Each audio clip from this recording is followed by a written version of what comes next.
All right, welcome to the chat. Good morning, good morning, good morning. Hope you guys are doing well. Another good morning of Talking This Boxing. Let's say what's up to everybody in the chat, man. Running a little bit behind today. Got my morning one cup of coffee, not more than one. Robert Robles in the building. What's going on, man? How you feeling this morning? Freddie Jimenez said, good morning, Martin. Everything good? Hope you have a great live stream today. Hello, everybody. Let's talk. Let's get ready to talk boxing. Absolutely. Tobias Cash in the building. What's going on, man? Mr. M. Pride, what's happening, man? What's going on? Said, getting ready to unpack this boxing. Yes, sir. What's going on, Ramen Turner? You say, good morning, my dude. Starting off spicy. Canelo going to stop Charlo. Hey, man, we'll see. I don't see that happening. I see an unexpectedly good fight, man. I'm telling you. I see an unexpectedly good fight out of Charlo, man. I just hope they hurry up and announce this fight, man. And they make this happen. The word on the street is that the dude's going to take the fight. That people get funny, man. People get real funny. And so until we know, we do not know. Chillville said, what's going on? Good morning, Noob. How you feeling? Bud will stop Thurman team. Crawford, hit that like button, man. Hey, man, I'm hoping for a resurgence of Keith Thurman, man. That's what boxing needs, man. We need a resurgence of Keith Thurman. What's going on, Ron Miller? How you feeling, man? Marcus Thompson said, oh, by the way, man, I'm going to wait for a couple more people, about 100 people to come and get into the building. And then I got to thank you guys from yesterday from the Cash App because I did not get that yesterday, and that's my bad, absolutely positively my bad from yesterday. So I want to make sure I say thank you guys, man, and read that stuff from yesterday, but I'm going to wait for a little while for cats to get in. Demetrius, my man, let me make sure I said 6 days a slave in that Cash App. Thank you, brother, so much for your support yesterday. My man, also, Frank the Trucker yesterday. Thank you so much for the support in the Cash App yesterday. He says, salute, sir. And that's Frank the Trucker. That's my dude, Frank the Trucker. Used to come around all the time, man. Hadn't seen you in a minute, man. And my man, Tyrone, Joseph84 said, no love for the Cash App. My bad. Yeah, dude, that was absolutely my bad. I overlooked the Cash App, and you guys was really supporting, man. You guys were supported in that Cash App yesterday. Thank you so much, man. That's big. That's big time, man. I'm gonna slide down a little bit to the super chat we got. My man George Woods in that super chat, brother, says salute for 9 salute. Thank you, brother. Appreciate you, man. You've been salute. Thank you for the support again, for that support, bro. Nardo Williams said, good morning, folks from Orlando, Florida. Quincy Carter, Thurman is the wild card in the welterweight division. Look, I'm telling you, man, I believe that to be the truth.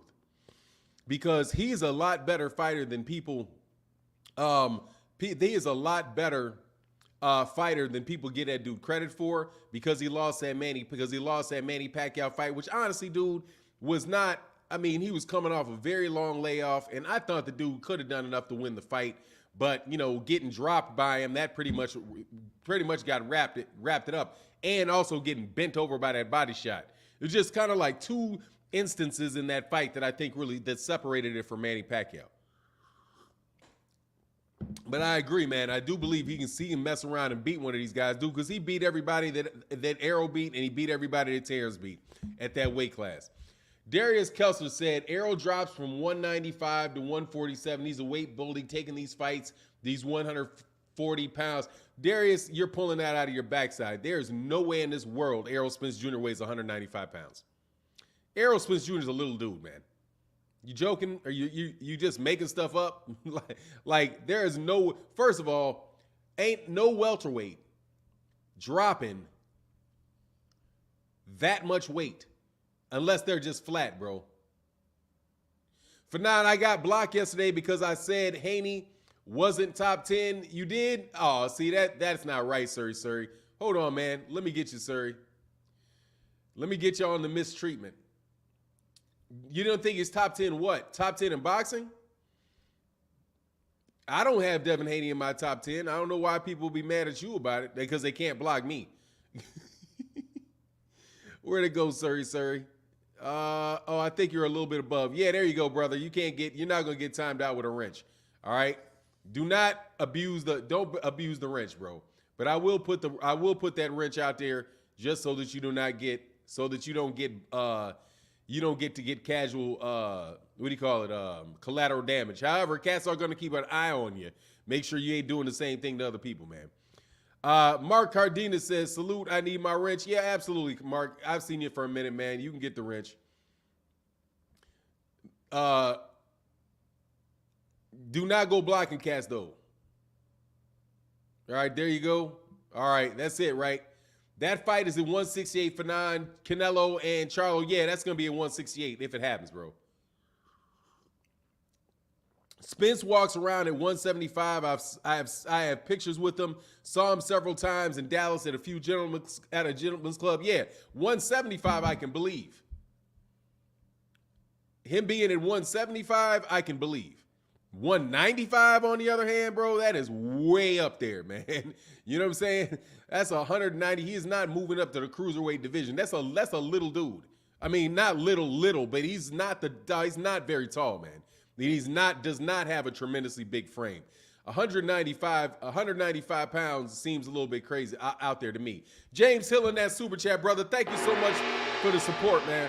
He said, good morning, big dog. Salute all the way from New York. Are you watching the Thurman Barrios fight, blah, blah, blah. And Haney is a top 5 at lightweight, just in my opinion. Yeah, he's definitely top 5 in lightweight division.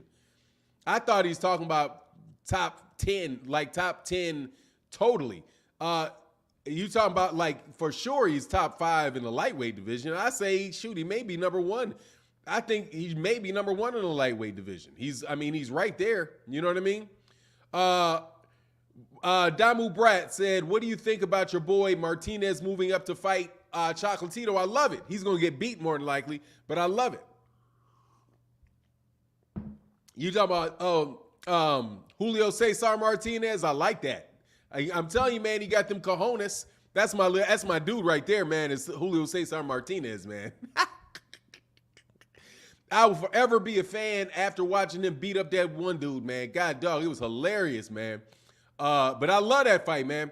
Errol's body punching would be Thurman's demise. I do believe that. Much love in that super chat to my man Quincy, man, who be supporting in that chat, bro.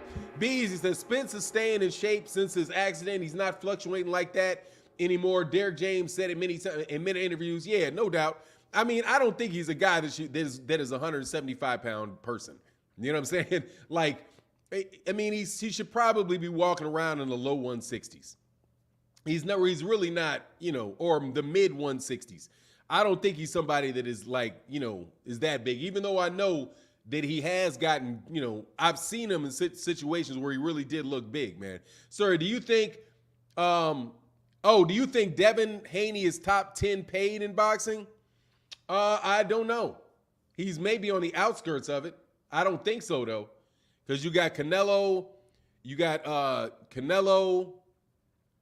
have Tyson Fury, you have Anthony Joshua, you have Dillian White, you have Deontay Wilder, you have Errol Spence Jr., Terrence Crawford, Gervonta Tank Davis.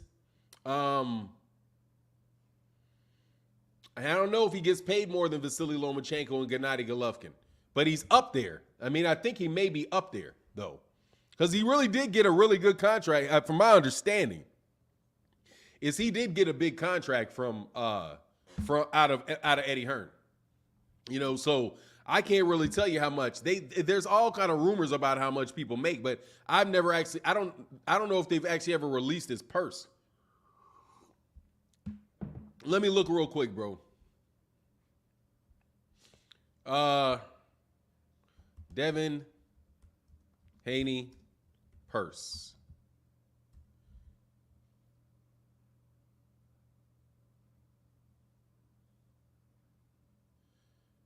Wow, this is not a lot, man. Devin Haney will reportedly earn $750,000 in guaranteed money and 55% of the pay-per-view shares, while Diaz will make $50K and 45 of pay-per-views. Total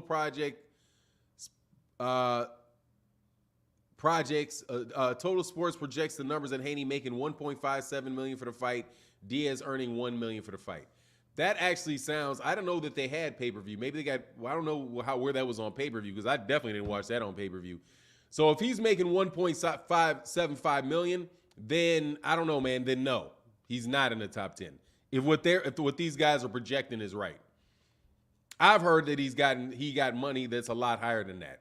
But like I said, man, people are always talking about how much money people are making.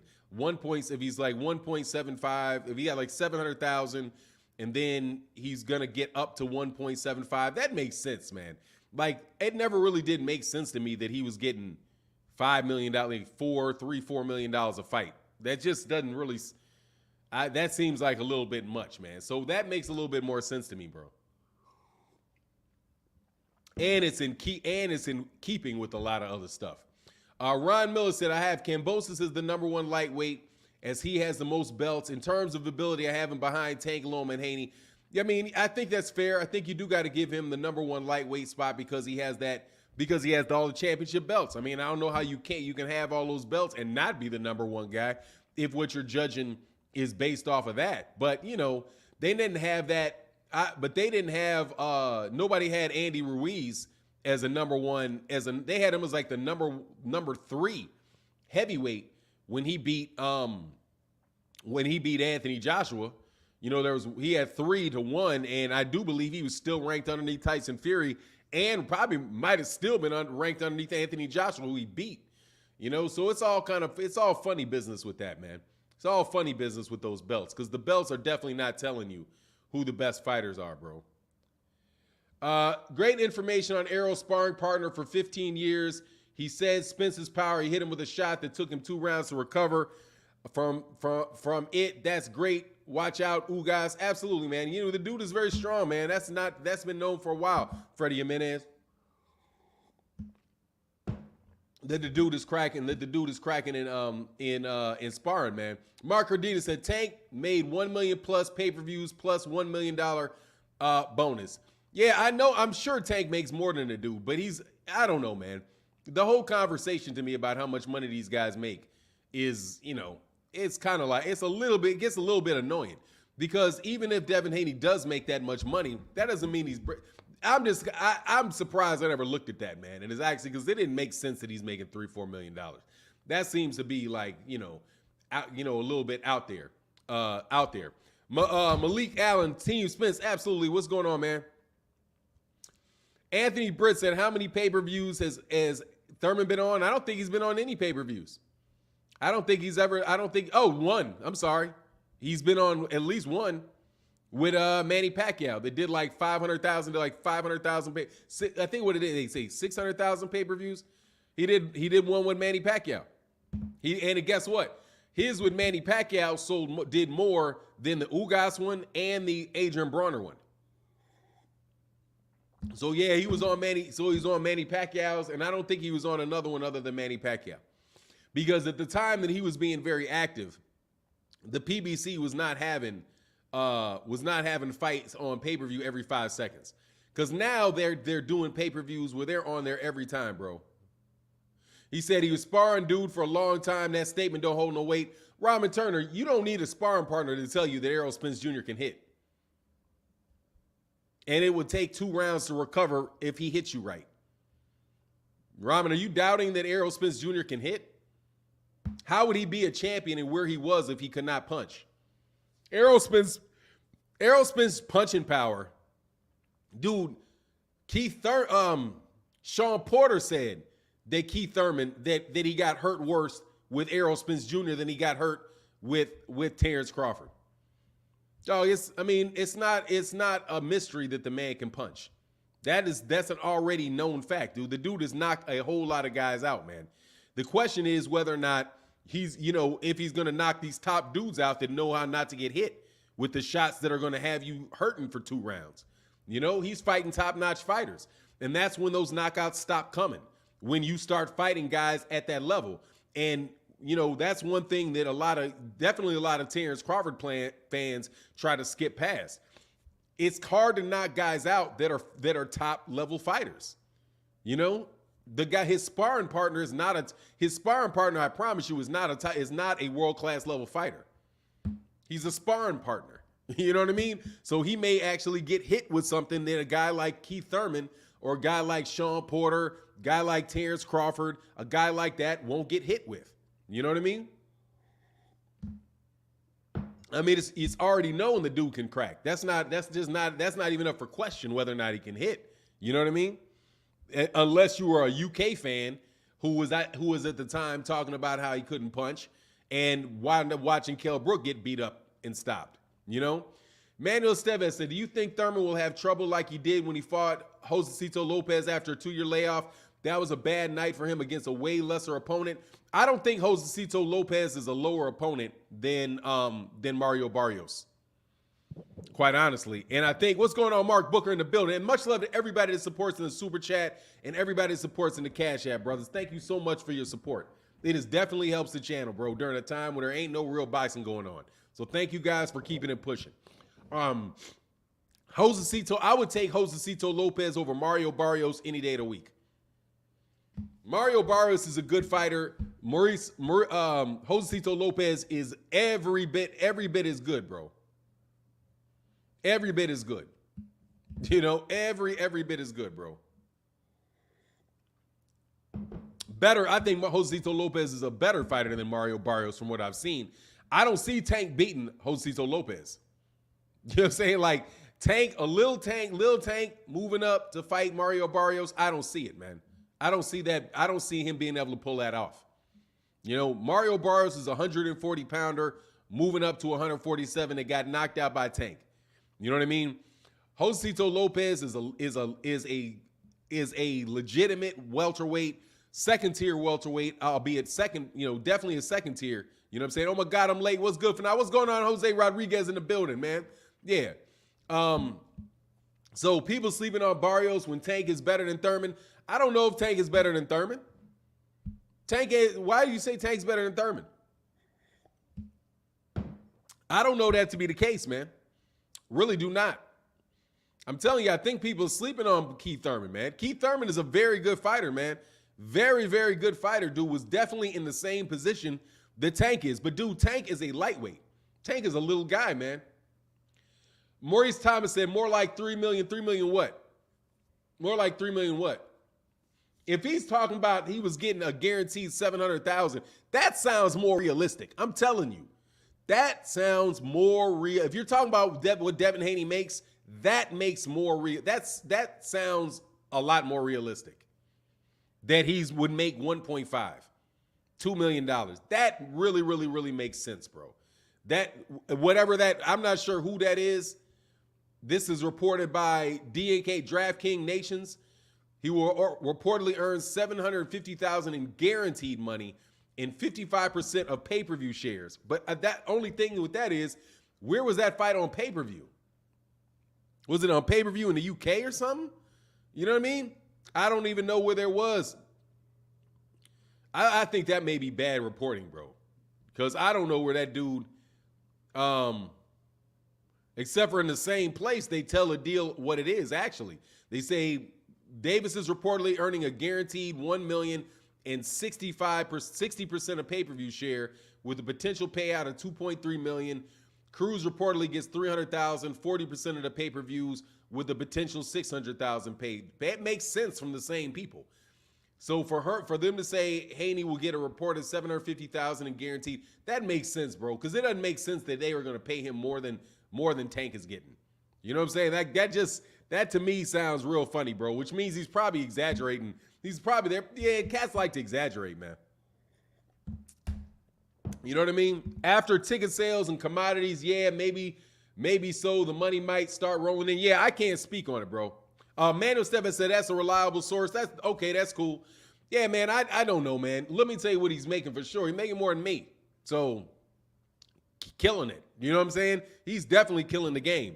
But if he has to take a pay cut for that, that does bring into what they're offering him for the fight with said he owns all that jewelry. Yeah, man, but dude, I'm telling you, man. Dog, I don't believe it. I'm just telling you, dude, those dudes are, they're smart people, man. You know what I'm saying? Unless they're doing something with their money and making that stuff flip and turn, which they very well could be doing, buying real estate, doing all kind of different stuff with their money to make their money flip. Dude, it honestly, man, I think that they're exaggerating. They're probably exaggerating the cost of that jewelry, and some of that jewelry that guy may not actually own if it's real, and maybe doing like a commercial for the guy to get other people to buy that stuff. You know what I mean? Give him some jewelry on. Give him some jewelry on loan, bro. Haney owns all that jewelry. Just kidding. Yeah, I just don't know, man. Why? You know what I mean? Just why? But anyway, that's on them, man. That's like Riddick Bowe, Lennox Lewis type contracts. Yeah, man. He ain't making with Errol Spence and Terrence Crawford and those guys are making, man. Terry Smooth said if Devin can't do it for $750K, he can't even eat off McDonald's for that. Man, y'all better stop believing everything these dudes say, bro. Anyway, I mean, you can actually don't even worry about it. Believe it.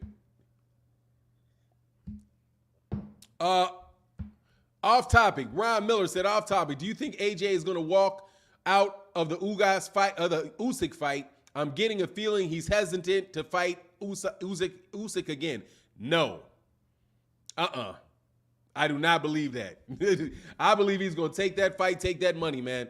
I don't believe he's going to go do so because I don't even see how anybody else is going to prepare him for that. They're going to make that fight, man. They're going to make that Usyk fight.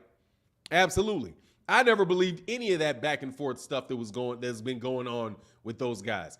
I'll do back and forth stuff with American fighters. I'm not doing that. I'm not doing that with Tyson Fury and Anthony Joshua because you know it was going to happen. Tyson Fury was going to fight Dillian White unless Dillian White was stupid and doesn't take that fight. And Anthony Joshua was going to fight Usyk. And Usyk is going to beat Anthony Joshua again, and that's going to be a wrap. And Dillian White is going to lose to Tyson Fury, and that's going to be a wrap. You know what I'm saying? And then thank goodness, Matchroom Boxing will be out of the heavyweights. They can go back to having domestic level heavyweight fights, bro. That's where I am. 50 Bands, thoughts on Floyd helping AJ out? I like it, man. You know, it is what it is, man. I don't know what they're going to do for him unless he's investing real time in it. Fanon the Haney skeptic. Look, dude, I just know that guys are promoting themselves, man. You know what I mean? I'm a skeptic of every promoter. Every promoter, bro. Everyone, bro. And I'm just, come on, man. You know what I mean? Even Haney, come on, look, man. All right, dog, let me say something. If Devin Haney was promoted by by Eddie Hearn, he is reporting. I can't even believe I said that. I was going to literally say, if he was promoted by Eddie Hearn and said the same thing, you guys would know that Eddie Hearn is full of it in half of what he says. And then I thought, oh, Jesus, he is promoted by Eddie Hearn. But for some reason, y'all believe everything that comes out of their mouths. I don't understand, y'all. What's going on, Bevo Boxing? And man, Caesar TAMG, thank you so much for your support in that super chat, brother. Thank you so much, man. He said, Mikey going back at 140. Should he go against Antoine Russell? Yeah, get beat with Antoine Russell, bro. Go get beat by Antoine Russell. Yes, sir, Reed Bob. Hey, and also, by the way, if you're not signed up to busr.ag, BUSR, make sure you do it and put $1 on that Super Bowl, bro, because you can win $10,000 with my promotional code. So make sure you guys go to busr.ag/Fanon. Make sure you guys go do that today. Deposit $10 over there, and so you can wager. If you put $1 on that thing, and you'll be entered into something, you can win as much as $10,000. Oh my God, man! Hey, dude, so serious. Oh, what was that fun? Fiends tour. I'm telling you, ain't that funny though? I am not making this up. Now, Devin Haney fans, because I ain't talking about Devin Haney much today. I need to have a good day. I need to have a positive day. All I'm saying is, if Eddie Hearn was Devin Haney's promoter, the same people would not believe nothing coming out of Eddie Hearn's mouth. Do not believe anything coming out of Eddie Hearn's mouth, man. None. When it comes to AJ, you don't believe nothing comes out of his mouth. When it comes to Dillian White, don't believe nothing coming out of his mouth. When it comes to Devin Haney, you believe everything coming out of his mouth unless it doesn't work for Devin Haney, at which point in time he's lying.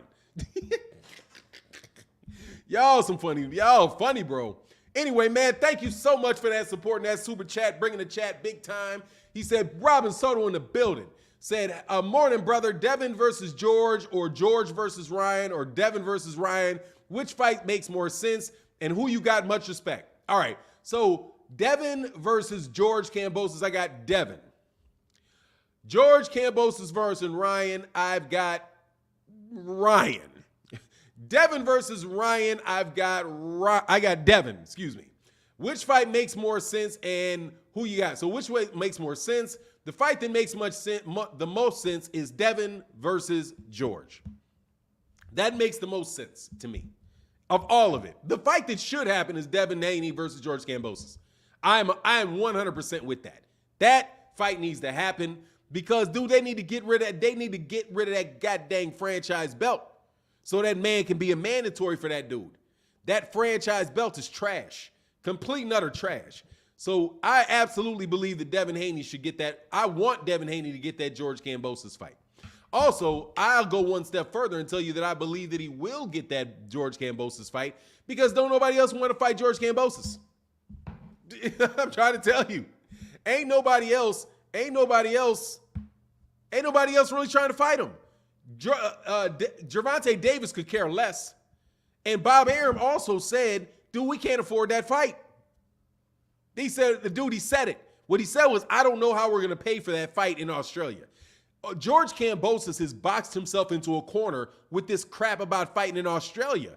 Like, dude, you're not going to fight in Australia if you want these guys and you want the money. Dude, you're making it hard on everybody because you want to fight in your backyard. I've done all of this stuff and I want it in my backyard. Dog, no, you're going to get a tune-up there. Go get your tune-up. And when you're ready to fight somebody for real, take your ass back to Vegas, man. What are you talking about, dog? Dude, no. Their money ain't out there, man. And they're not going to pay a ton of they're not going to come out. And I guarantee you, man, Bob Arum going to make that fight happen, though. Here's the thing. Bob Arum is going to force that purse bid. I guarantee you. And he's going to get that muggy out. If they're not paying for Australia, they're going to get it up out of there. Come with a good negotiation where that dude gets good money and push that Lomachenko fight outside of Australia. The biggest problem is that he wants to go in Australia, which is, man, I understand why he would. I understand it says big, yeah, I understand why he would. But nah, man. And plus, Devin Haney gonna mop that dude, man. Now, Devin Haney's a world-class fighter, bro. You never hear me complaining about how he fights. Okay? Which is the relevant thing. All that other hoopla, on the other hand, all that other can rattling and hoopla, dog, that just ain't me, bro. I'm sorry, man. Robert Robles said Haney is the only one that wants to fight Kambosos. Yeah, well, Lomachenko wants to fight him. He said he wants to fight.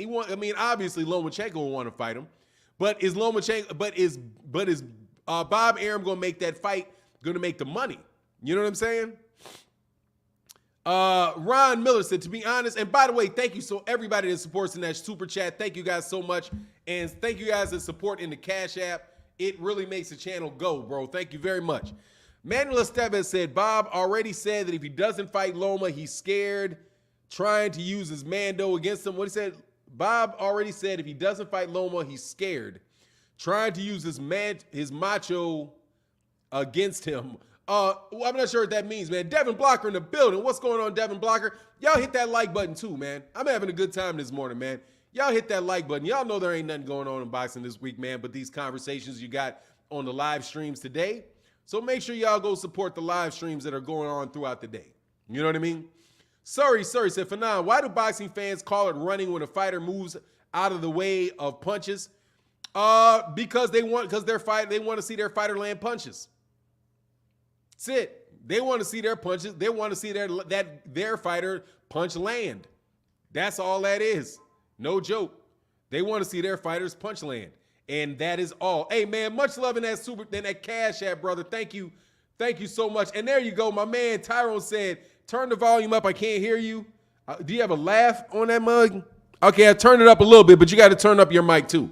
Because if I turn this mic up, it's going to start acting funny. Hey, Tyrone Joseph, I turned it up. And also, Tyrone, yesterday you said no love for the super chat, no love for the Cash App. You said that yesterday, and I replied with the prayers, which was me with the hands like this, which means I'm sorry, my bad. I didn't have my phone with me. I was a little out of sorts yesterday morning, man. So yeah, that's what it is, man.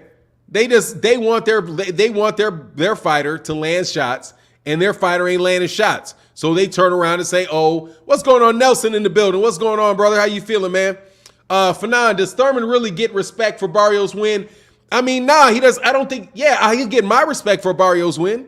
Absolutely. Mario Barrios is a good fighter. He's a world-class fighter. He's not a trash fighter.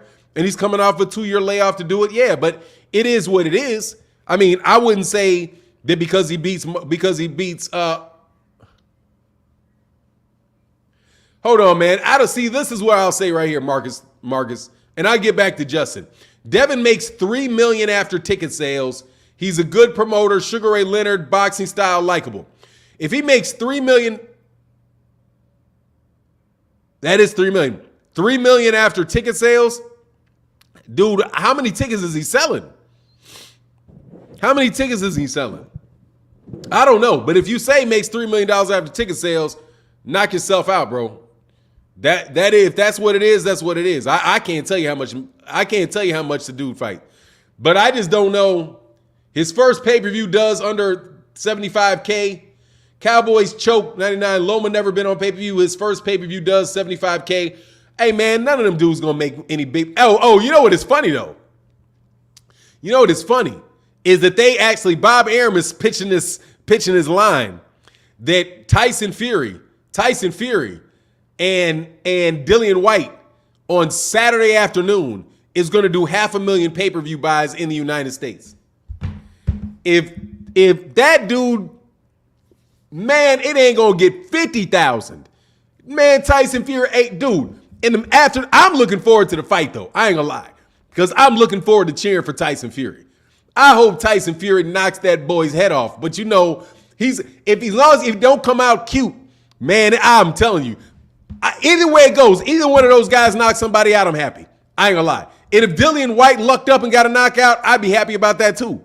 I actually be like, dang, Dillian, I was wrong, man. You the man. If Dillian White pulls off that fight, I would give Dillian White his respect. No joke. Because I'm borderline trying to get a man his respect now. Because he is a top heavyweight, but he's such a jerk that it's very, very hard for me to appreciate anything the dude does. Because he would not fight so many people. But see, it's like either way, I hope this fight somebody winds up getting knocked out. Preferably Dillian White, though. Preferably Dillian White, bro. He said that fight does less than 100K. Oh, man, ain't no way. Ain't no way that fight is doing it anywhere near what Sean Porter and Terrence Crawford did. That's just not going to happen, bro. Robert Young said, excellent perspectives, one of the best and informative boxing channels on YouTube, and entertaining as well. Salute for now. Thank you, Robert Young. I appreciate you, man. Thank you. That means a lot, man. Bob said Bud and Porter would do 500 too. Nah, he said it would do $1 million. I think he said something like he could see it doing $1 million. I think he said an even bigger number, man. Mike Kirkland in the building, man. What's going on? He said, hey, if Thurman loses, do you think he'll retire or be a gatekeeper or something? Much love in that super chat. Oh, he'll be a gatekeeper. He'll be a gatekeeper. He'll be a gatekeeper. A gatekeeper. Fanon, do you really think Barrios is a credible opponent, or are they just being full of bullshit? He's a credible opponent.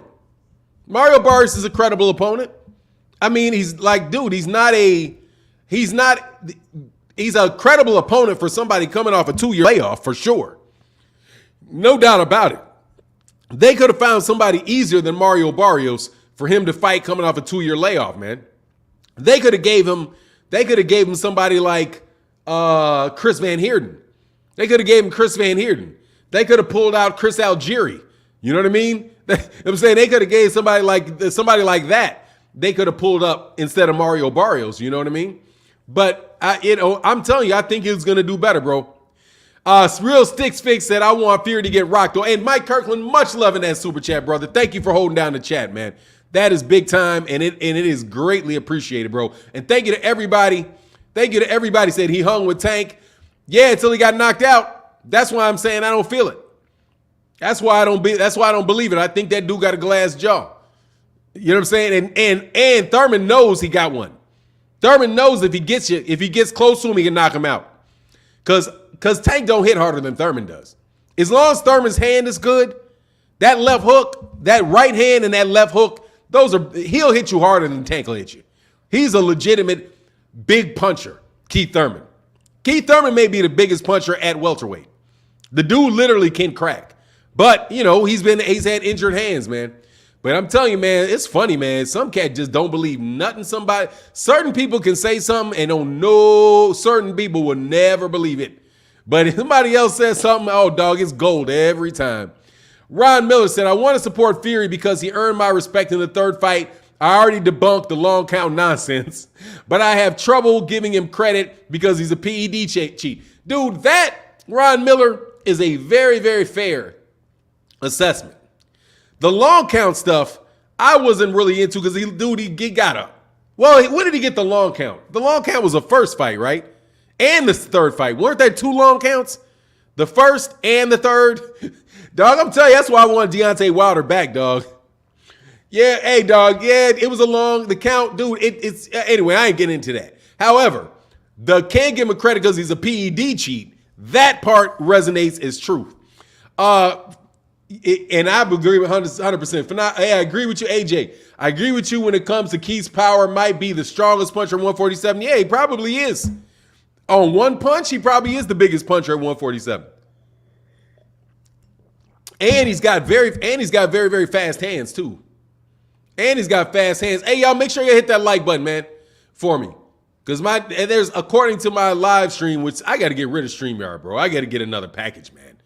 This thing right here be telling me there's one person in the chat. I see a bunch of people commenting, one person in the chat.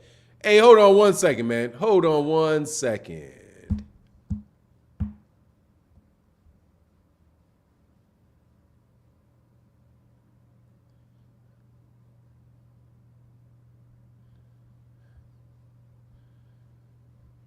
Alrighty. Yeah, funny business, man. These things, I'm trying to tell you, StreamYard is funny, bro.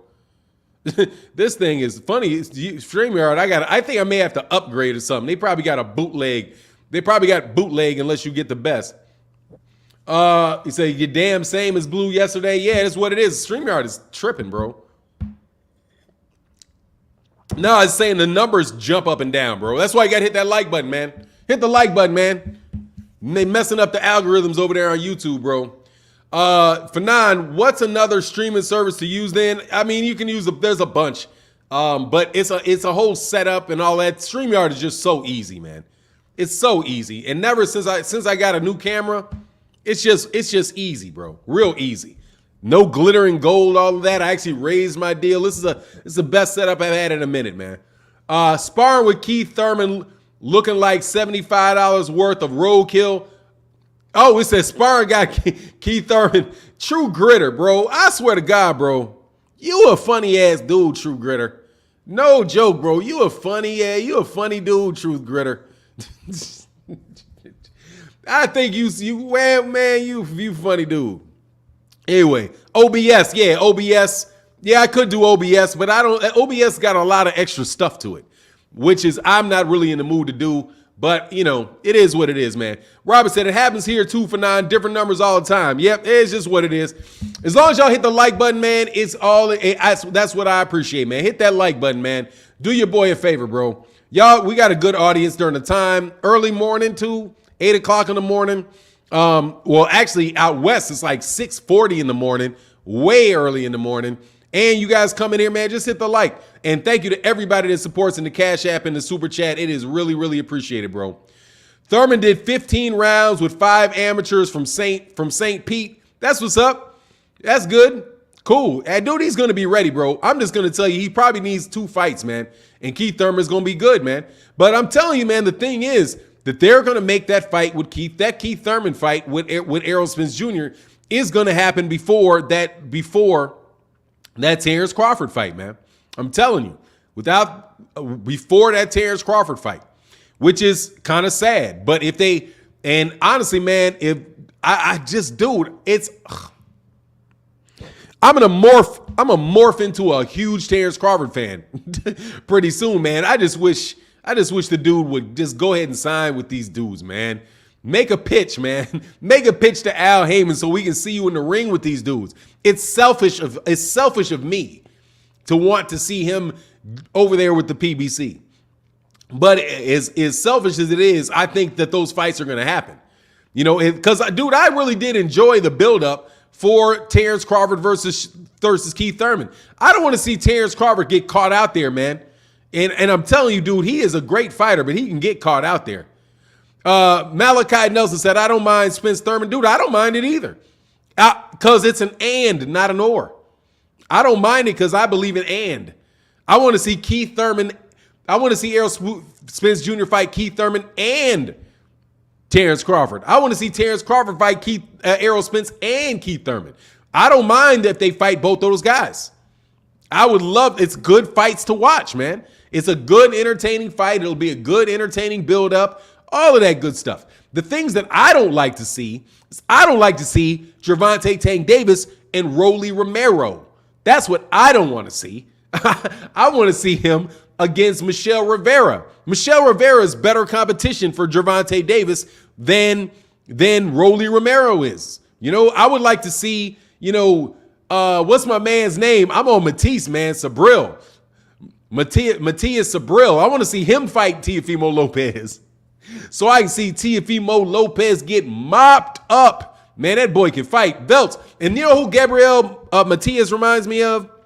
He reminds me of Kasim Uma, but a more fundamentally sound Kasim Uma who's fighting in the weight class he's supposed to be fighting in. That boy can fight, man. That dude reminds me of Kasim Uma. Because if you guys, y'all remember Kasim the Dream Uma? Kasim the Dream Uma, 154-pounder. Dude, very, very underrated, very, very talented dude. Hey, don't sleep on Rolly, dude. I am dead sleep on Rolly. I'm going to be snoozing on Rolly until I'm going to wake up as Rolly gets beat up and loses that fight and loses the fight. Dude, Tank can outbox that dude and just outbox him. You know what I mean? Oh, Cowboys Choke 09 said, yeah, I liked him a lot. Yeah, Kasim Uma was the man, dude.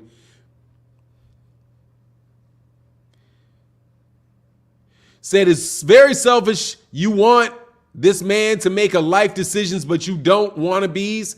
I don't know what you're talking about, man. You gotta repeat that. He said, hey, I don't even think you're trolling. He said, hell no. Who the hell said Teofimo beat Sabril Matias? Man, he ain't beat no Sabril Matias. Ain't no way he's beating Sabril Matias. Who's just strong? Sabril Matias? Sabril Matias isn't even that strong. Sabril Matias is just very, very active. Very, very active, deceptively good defense. Sabril Matias is a very, very good fighter, man. Very good fighter, man. Hey, Robert said, I want to see all those fights like the 80s. Everybody fought each other. Thank to Don King. Yeah, but then I'm telling you, they treat Don King just like they do Al Heyman. Dude, they don't want fights from Al Heyman. Telling you. They don't. If the fight is from Al Heyman, for a whole lot of people, that's enough for them not to want the fight. Just because of that, man. You know what I'm saying? Dude, Velts, Rolly Romero's Instagram posts are corny as hell. I'll say that. They're corny. Hey, for now, come join us, Team Crawford. I knew True Gritter was something. I knew there was something to it. Dog, I knew there was something funny about you. You was a big, dog, them Terrence Crawford fans hate me, though. Terrence Crawford fans hate me, bro. A lot. I don't believe Devin Haney fans. I'll tell you, Devin Haney fans are stuck in a... Devin Haney fans are stuck.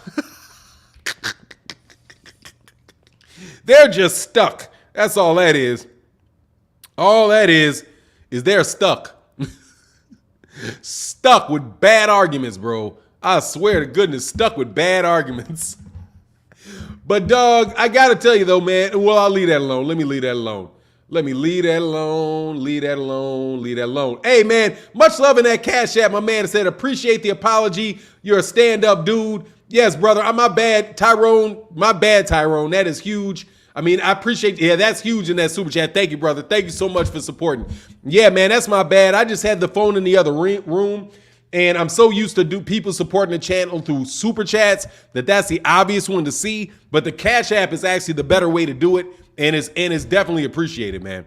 Bernie the Boxer said he invites you back to the Bud team. No, he don't. Bernie the Boxer don't fuck with me, dog. Bernie don't mess with me. Terrence don't mess with me. And it's over with forever, bro. They will never, ever, ever. I'm never even going to go to Omaha. As if I have a reason to go there. If I did have a reason to go there, I still probably wouldn't even go, man. I used to be in Omaha, Nebraska, really. Crawford takes Fernand. He was on Crawford's neck last year. What you expect? That's what I expect. But I'm not telling you, I wasn't on his neck for no good reason. I was just telling you the truth. You know what I'm saying? This is Rob said, Fernand got no, dog, get out of here. I got pull your ass up out of here. See you, this is Rob. I got pulled. Look, I threw you out. Right? There you go. I got pulled. I pulled the trigger on you. Bow. And now you out. Got it? You better get out of here, dog. Blu-ray, Errol Spence trainer mentioned you. Did you address that? Blu-ray addressed me, mentioned you too as what? No, I never heard Blu-ray mention me for anything. Nah, I know. And please, if I like Blu-ray, if Blu-ray says something bad about me, do not tell me. I do not care. Just telling you, do not that I don't care about Blu-ray. I like Blu-ray. I don't know Blu-ray. Please do not pull me into anything with Blu-ray. I don't want that dude. I think the dude's a good dude. I don't know what he would say about me. You know what I mean? I don't know, bro. You know what I'm saying? But please don't pull me into anything like that, man. Man, God bless that dude. You know what I mean? I don't need no drama, bro. Sportsman says Spence can't go after. Yeah, man, he love drama. Man, how would I even know, bro? You know what I'm saying? Spence can't go after Thurman after what he said. He should go after Bud. Let's see what happens to the Ugas fight. Yeah, people love drama. And if it's something me later, me dissing. Oh, he said, no, he did not talk bad about you. Okay, cool, man. Thank you. Appreciate that. Because I'm like, I like Blu-ray. I was like, please don't let I don't know what Blu-ray would ever say bad. I wouldn't even know what he would say bad about me. But I like Blu-ray, man. And I wish that dude nothing but the blessings, all the blessings in the world, man. You know what I mean? And actually look up to the dude because the dude is so fit, bro. You know? Just like I said, no, he did not talk bad about you. Thank you, man. Oh, he said, nah, nothing negative. He spoke on Mikey Garcia stating E. Spence was going in the fight hurt. Oh, okay. Thank you, bro. Okay, cool. Yeah. All right, thanks. All right, thank you. Because usually people try to, yeah, no, I haven't addressed that. So there was nothing for me to address then. Thank you. Anyway, because I was going to say, man, I like that dude, man. That's all I can say, dude. I like Blu-ray, man. And I wish I was in shape like that dude. Bud only wants to fight bums. Man, Bud is funny, bro. Bud is funny, man. I think Bud is a great fighter, though. And he doesn't. But here's the thing, man. In Bud's defense, a lot of people said he didn't want to fight fight Sean Porter. And you know why they said that? You know why they said that he didn't want to fight Sean Porter? Because he said he didn't want to fight Sean Porter. So, and he had to force a mandatory on him to fight him. And then he beat him. And he beat him by knockout in a fight that didn't even look that difficult for him. So my thing is, why wouldn't you just want to fight him? It just doesn't make sense, man. It doesn't. The things that he says don't make sense. But at the same time, the dude can fight. So it's not like no one's safe, ferocious speaking. What is that? No one's safe, ferocious speaking. I'm not sure what you're talking about with that, man. But dog, so what? So what if they're good friends? So what? Why would he have to force a mandatory on him? If they're good, if his friend wants to fight him, I'm not going to fight you because I'm your friend. If you're friends, you fight him. I understand what he said, but it made it look like he didn't want to fight him. No joke. Anyway, he did 9 for 9. He just mentioned the video you did about Mikey saying that dumb ish about Errol's eye. Okay, that's what's up. All right, cool. Yeah, yeah. Thank you, man.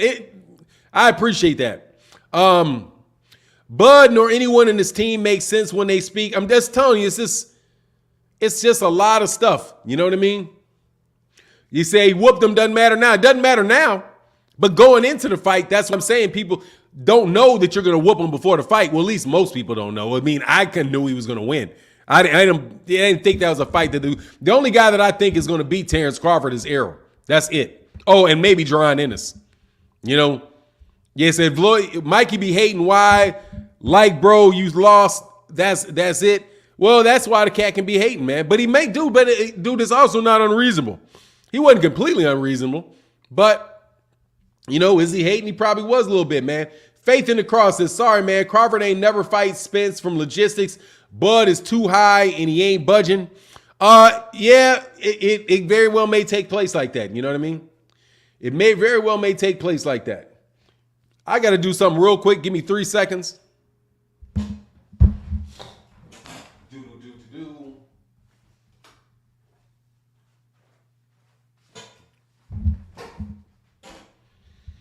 There you go. Sorry about that. Much love to everybody that supported in the super chat and supported in the Cash App. Also, make sure you guys go support busr.ag. Faith in the Cross says, sorry, man. Okay, I got that, man. We need Tank Davis on his toes for at least 6 rounds for Thurman, for Keith Thurman. Good fight. Nah, man, that is never going to happen, bro. He's way too big, man. I'm telling you, Gervonta Davis is tapped out at the size that he's at. 135, man. He's a 135-pound fighter, and that is it. There is no way that he is going up to be fighting these big 140-pound fighters, man. I can't see it. My man, King Judah in that super chat, brother. Thank you so much, man. Bud is a good fighter, but he's cautious to fight great fighters. And fighting B-level fighters is taking the effect on his psyche. Yeah, man. Well, I'll tell you, dude, I think majority of that stuff is around that guarantee that he got. He's fighting for money, bro. He says he fights for money now. And that's obvious he fights for money. And nothing wrong with that at all. Very right, bro. Oh, you say Anthony Britch, you're a little bit behind, man. Said, I'm out enjoying your day, fellas. Salute. Hey, man, Manuel Estevez, salute, man. Enjoy your day too, man. Mr. Emprise said, Fanon, Bud wanted a bigger fight than Porter. It still doesn't boost Bud's career. Spence fans don't give Bud credit for the stoppages. Why should, I mean, I think they do. I think that they do. Well, from what I've heard, dude, I don't know too many Errol Spence fans that say Bud can't fight, man. I don't know anybody that thought Porter was going to beat him. Like, I don't really see him getting played like that, man. I see, but most of the biggest hating session is the Terrence Crawford fans. They started hating on Errol Spence Jr. early, man. Who the F Boots fight to be mentioned with Bud? Look, True Gritter, are you serious?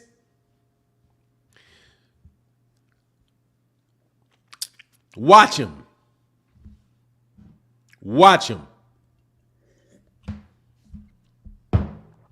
He fought in the ring. He fought Thomas Delorme. He fought Sergey Lipinets. He fought Chris Van Heerden. And literally blew through those dudes. You see it. And don't lie and act like you don't see it, bro. With that, let's hide behind it. Let's hide behind who did he fight line. Okay? If you're gonna be watching boxing, you should be able to look. What? You want to do that cornball game. I'm already telling you I don't do that cornball. I'm telling you who he fought. That's the answers to your question. You know who they are. Naf Boise. You don't know who they are? You asked me an honest question. I said that's who they fought. What's the problem? That is who they fought. You want to know who Bud fought? I can tell you who Bud fought. Bud fought Sean Porter. Bud fought Amir Khan. He fought Kell Brook. He fought Jeff Horn. He fought Jose Benavidez. He fought Julius Ndungo. We can walk right up and down the list and talk about who people fought. It's on BoxRec. That's some Crawford argument. Watch his skills and it's a bit beast. That same argument. Watch his skills and it's. I'm just that same Crawford. I'm just telling you. You got to watch what the dude is doing in the ring, man. If you don't think, you think he can't fight? If you seen anything to tell you that Jaron Ennis can't fight? What have you seen to tell you that he can't beat him? I would be very, very interested to know. What have you seen in Jaron Ennis to tell you that he cannot compete with Terrence Crawford? Have you seen anything that would tell you he cannot compete with him? Or are you just looking at BoxRec and saying, well, I haven't seen him. He has not beaten anybody that's as good as Bud. But there is nobody but maybe one guy as good as Bud. So they're never going to find, he's never on his resume going to have anybody as good as Bud until he fights Bud. I will tell you, I don't think Bud has anybody on his resume as good as Jaron Ennis. Aaron Small said, I want to see both fights man down. No, absolutely. Man down all day. And much love in that super chat, brothers. Thank y'all for holding down the chat. He said, King Jr. said, no Spence fans say Bud can't fight. We just know Spence is better. It's a Bud fans who are delusional as he is who hates on Spence. Dude, that's all day. No joke. And he's telling the 100% truth on that, man. Y'all, thank you, man, so much for supporting in the super chat like that, man. T. Ray Smith said, just showing love to the channel. Keep up the good work. Thank you, brother. I appreciate you, man. Thank you, man. Thank you. That is huge. Thank you guys so much for the support, man. Rugged Chronicle said the National Golden Gloves back in 2022. Don't sleep on Buffalo Golden Gloves team. The National Golden Gloves is back in 2022. Oh, congratulations. That's what's up. Don't sleep on Buffalo Golden Gloves team. Crawford all day. Absolutely, man. Shout out to the Rugged Chronicles. Huge support in that super chat. Thank you, brother. And definitely glad that the Nationals is back. The National Golden Gloves is back in 2022. That is what's up, man. Give these young fighters an opportunity to shine. True Gritter 402 said, three weight class champion Team Crawford. I got that. 3 weight division champion. I got it. Just like Adrian Bronner. Got it. He's got 3 division titles just like Adrian Bronner. Got it. Now, what have you seen? What have you seen in Terrence and Jaron Ennis to say that he can't beat Terrence Crawford? What have you seen him do or not do? You haven't seen him tested at all. You haven't, but you've never seen Bud tested either. It's funny, huh? Now, well, yeah, I guess he did against Uriel, against Gamboa, wobbled him up a little bit. But I think that was more of a slip. I think that was more of like a slip in concentration. He got a little bit greedy and ran up in there and got tapped up. You know what I mean? He said, I think AB has 4. I'm just telling you. Yeah, he's a 3 division, just like AB. 3 divisions. Now, does that mean AB is going to beat Errol Spence? No, it doesn't. Hey, guess what? Do you remember how many weight classes had Oscar De La Hoya won before he went up there and got beat up by Bernard Hopkins? Bernard Hopkins had championships in 1 division. I do believe that Felix Trinidad may have got a championship in 3 divisions. And Oscar De La Hoya had a championships in like 5 divisions. And they both got mopped up by Bernard Hopkins when they got to 160. You know what I mean? It's like, good. Congratulations on beating them little dudes. Bud beats Ennis later round knockout. Yeah, all right, dog. I'm going to tell you right now, Bud ain't knocking that dude out, man. I'm just going to tell you, he's not going to catch him slipping. Bud be catching cats slipping. Catching them slipping. I don't see him knocking that dude out, bro. Hey, my man King Judah said, Fanon just like AB, but AB actually fought better competition in his career. Oh, man, that's foul. That's foul, but he probably has. Much love in that super chat, bro. He did. That ain't a joke. He did fight better competition than him, man. Bud fought undefeated champions.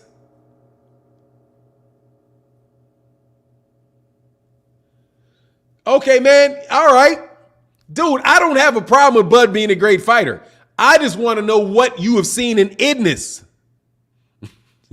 I'm asking you, what have you seen? Much love in that super chat, brother. Thank you to everybody that supports in the super chat and that Cash App. It is greatly, greatly appreciated. Thank you guys so much for the support. No joke, bro. I just want to know what the man did. I want to know what the man did.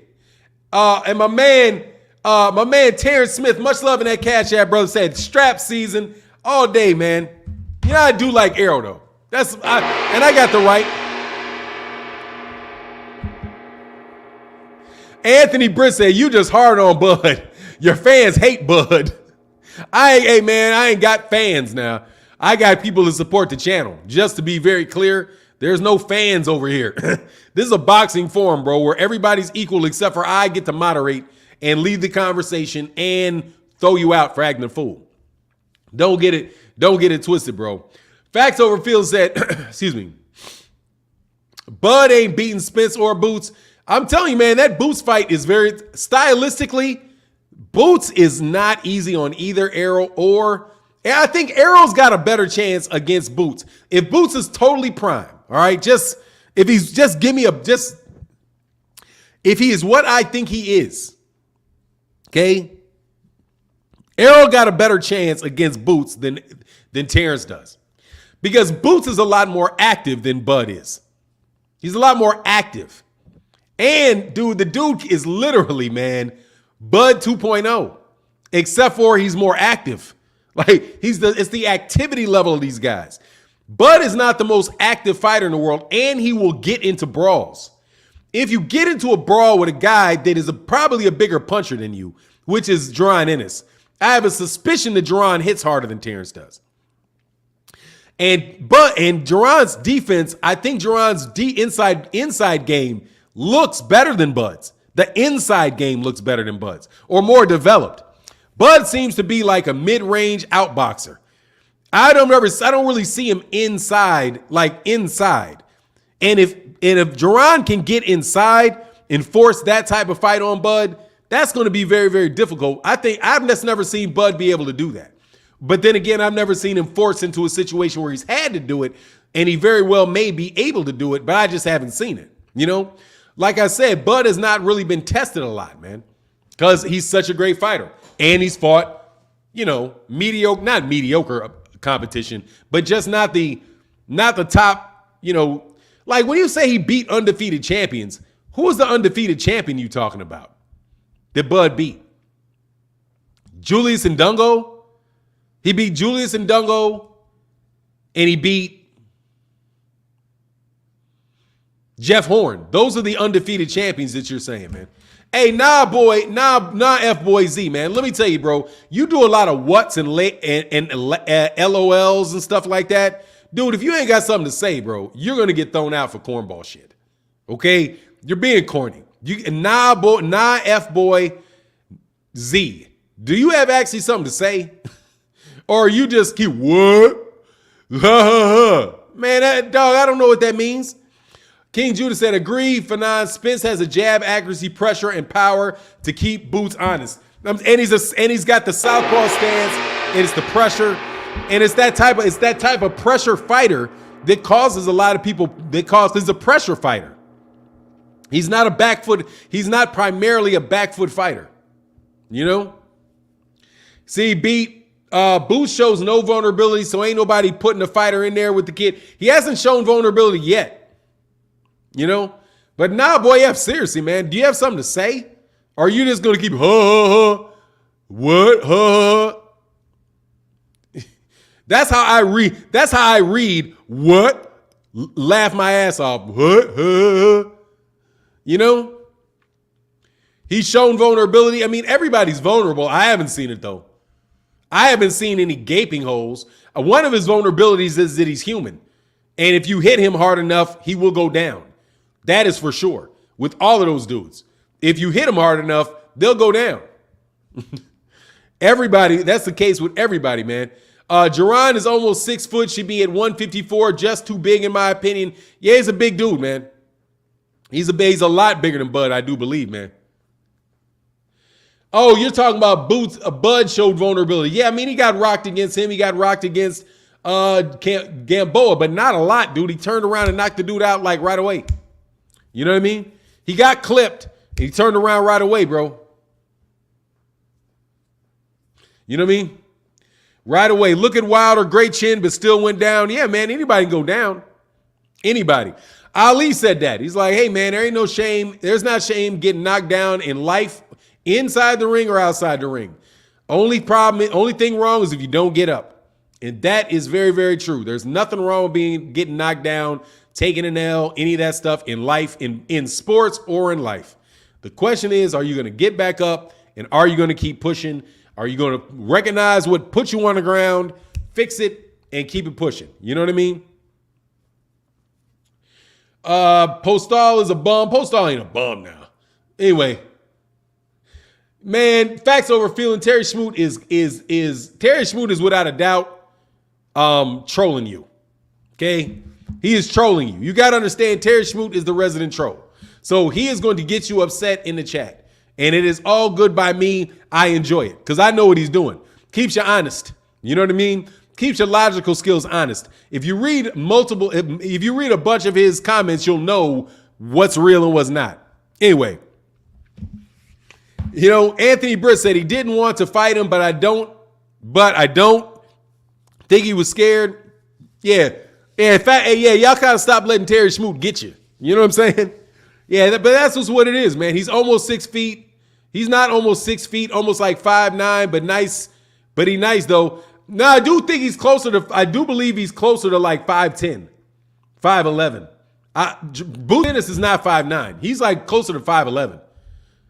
He's not as tall as Van Herden. Hold on. Who is 6 feet. Jerron Ennis is something closer to 5. Yeah, so he's listed at 5'10". Yeah, he's close. He's like 5'10". My man, King Judah in that super chat, brother, thank you for the support. Said, Fanon, what's your opinion on bums becoming champion by beating bums? In my opinion, you're as good as who you beat. Beating bums make you the best bum. Hey, I don't think any true bum can get a world championship. Much love in that super chat. This is what I think. I don't think any bum can get a world championship. I don't think it's possible for you to be a bum and become a world champion. What I do think, though, is you can be like a number 5 or number 6 fighter in the division and get a world championship. You see what I mean? You're not going to get a championship if you're a bum. But you can get one if you're the number 4, number 5 guy in the division. You can get you can be called a champion and be the number 4 or 5 guy in the division. Because there's so many belts and there's so many championships. Rolly Romero thinks he's a champion. Hey, my man, Hambone Love. What's going on, Hambone? Thank you, man. Much love in that cash app, bro. He said, love you, King. Watch you every day. Thank you, brother. That means a lot, brother. Thank you, Sylvester Palmer. Thank you very much. Define a bum. A bum is a guy that is not a good fighter. It's a guy that's not a world-class fighter. Somebody that's not in the top 50 fighters. See, you can fight, like, for example, Jeff Horn's not a bum. He's not a bum. He's a good fighter. If you put Jeff Horn in a ring against 99% of the boxers in his weight class, he's going to beat them. Because there's thousands of welterweights. Thousands. Go to BoxRec. Anthony Britt said, look at your chat. I'm looking at the chat. Jeff Horn was a bum in my opinion. He's not a bum. He's not a bum. You cannot beat Manny Pacquiao, even in the way he did, without being a bum. Yeah, he lost to Zarafa and Mundine. Zarafa's not a bum, and Mundine is not a bum. And I thought he beat Mundine. He didn't lose to Anthony Mundine. He beat Mundine. He lost to Zarafa. I don't think he lost to Mundine. I thought he knocked out Anthony Mundine. But regardless, he may have been past it. I'm saying the dude, that's for me is what a bum. Hey, Fanon, is Mark Magsayo a bum? No, he's not a bum. No, he's not a bum, bro. Let me tell you who's a bum. Bums are the guys that you go to Mexico when you're 17 years old And they got records of 0-32-2. 0-32-2. They're not bums, dude. No, Kambosos is not a bum, man. He's a world-class fighter, man. Dude, let me ask you a question. How many bums are there in the NBA? How many guys are there in the NBA that are bums? None. Promise you. Every single solitary player in the NBA on every roster can play basketball at a world-class level. They are not, however, all-star level. They are not Hall of Fame level, okay? There's a difference. When you guys do this, it's like you guys go from Hall of Fame fighter to bum. Terrence Crawford is a Hall of Fame level fighter. Errol Spence is a Hall of Fame level fighter. Manny Pacquiao is a Hall of Fame level fighter. Floyd Mayweather Jr. is an all-time great level fighter. Oscar De La Hoya is a Hall of Fame level fighter. Those are Hall of Fame. Canelo Alvarez is a Hall of Fame level fighter. A guy 2 notches below him is not a bum. They're just not a Hall of Fame level fighter. Or they may not be a championship level fighter. But that doesn't mean, it's not you're either a championship level fighter or you're a bum. Keith Thurman is not, Sean Porter's not a bum. Kell Brook is not a bum. Amir Khan is not a bum. He got a glass jaw, but he's not a bum. You know what I mean? As much as I get on Dillian White's not a bum. Those guys that Deontay Wilder beat were not bums. They weren't bums. Those are guys that can compete and beat 95% of boxers in their weight classes. If you can beat 95% of the guys in your weight class, you're not a bum. You may never be able to beat that number 1, number 2, or number 3 guy, though, which is the thing. You know what I mean? Traveris Till said, Fanon, do you think Thurman can beat Crawford or Spence? He has only 1 loss and was hurt. I think he has a chance, yeah. I think he has a chance. I don't think he will, but I do think he has a chance. You know? Much love in that super chat. Thank you so much for y'all support today, bro. Seriously. Omar Weaver said, good morning, Fanon in chat. On Blue Blood's interview, Boots already said how he would handle Spence. I move well. My jab is just deadly, and I will go to the body to negate that high guard. Much love in that super chat. Right. I'm sure that's what he would do. He'd go to the body. And while somebody going to the body with you.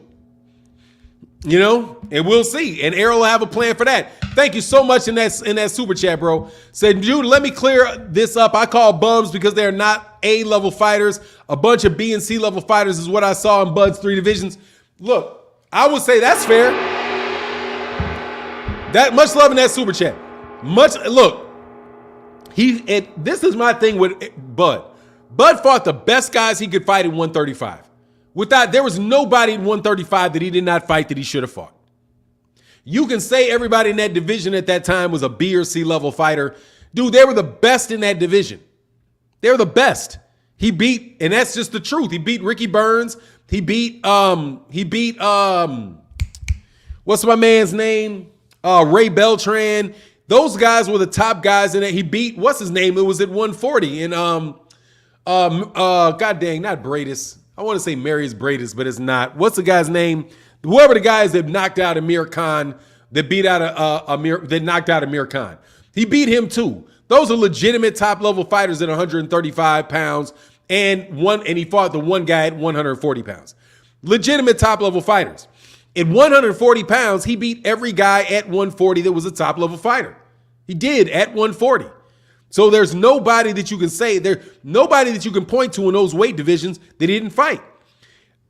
Adrian Bronner was at 135 the same time he was, but Adrian Bronner moved up to 140 before Bud ever got a belt. Bud wasn't at 140 when Danny Garcia had moved up in weight class, so he beat everybody that he could beat. It's only when he got to 147 and everybody was over there at the PBC that he didn't fight the top guys, right? It's not his fault he didn't fight Manny Pacquiao. Top Rank wouldn't give him the fight. You know, that was supposed to be his fight right there. And he got screwed. He got screwed over on that fight because Bob Arum screwed him on that fight. And Bob Arum said he didn't want to make the fight because Terrence would win. You know what I mean? It's like, what kind of cat does that? You mean, well, you know who does that. Somebody that wants Manny Pacquiao to lose to a certain somebody and not have Manny Pacquiao lose. Yeah, thank you, Breida Scott. Thank you, Breida Prescott. Yeah. I was going to say Marius Bradis, and that's why I was mixing it up, because it's Breidis and Bradis. Yeah, I was like, no, that's not Marius Bradis. It's Breida Prescott, right. He moved up to fight Prescott on short notice too, yeah. So I don't have any problem with what Bud did in his career before 147 pounds. That's it. And quite honestly, the only reason that I ever said anything about Bud and who he fought at 147 is because of all the trash that Bud fans keep giving Errol. When that's not Errol's problem. Errol does not have a problem of not fighting top competition. And they just made the shit up. You know what I mean? Like, you just, excuse my language, you just making it up, right? Like, all of a sudden, to defend Bud, because you want to defend Bud, you say that Errol's ducking him when Errol's fighting a bunch of top level competition. That's just period. It is what it is. He's fighting top level competition. I never was saying that Bud didn't want to fight Errol or Bud wouldn't fight top competition. I always kept it on Bob Arum, right? But this is where I find Terrence Crawford's camp is being hypocritical, because the entire time that I was saying that it's Bob Arum keeping these fights from being made, they all blasting on me. But then when it's time, but now they're suing Bob for the same thing that I said Bob was doing, which was not promoting him, not giving him the marquee fights. So for the sake of the lawsuit, I'm right. But when it's in conversation, I'm hating on Bud. Is Bud hating on himself? Because now he's suing him for the exact same thing that I was saying the entire time, bro. It's not Bob Arum, it's Al Heyman. Tell that to Bud, Ramen. Bud is suing Bob Arum for not promoting him correctly. Bob. And guess what? Al Heyman's communications guy said, look, Bud was not developed properly. He wasn't built properly. That's the same thing Bud is saying. So how does that work, bro? Gary Russell Jr. is not Terrence Crawford, Ramen. I'm not going to do that. What do you want to bring up Gary Russell Jr. for? Gary Russell Jr. is not Terrence Crawford. Stay with Terrence Crawford. You're trying to change the subject, man. No. I don't have to defend Gary Russell Jr. I don't have to talk about Gary Russell Jr. Gary Russell ain't Terrence Crawford. Okay? You're trying to have an entirely different subject. That's called red herring. Don't do that, bro. I'm not going to do it. So what if he's under PBC? So is Errol Spence. Errol, you're not bringing up Errol Spence?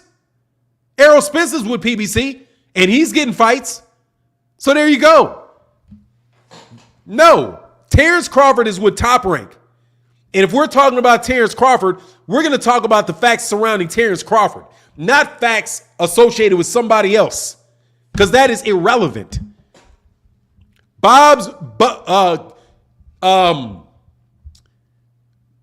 Al Heyman's relationship with Gary Russell Jr. has nothing to do with whether or not Terrence Crawford is getting fights at 147, bro.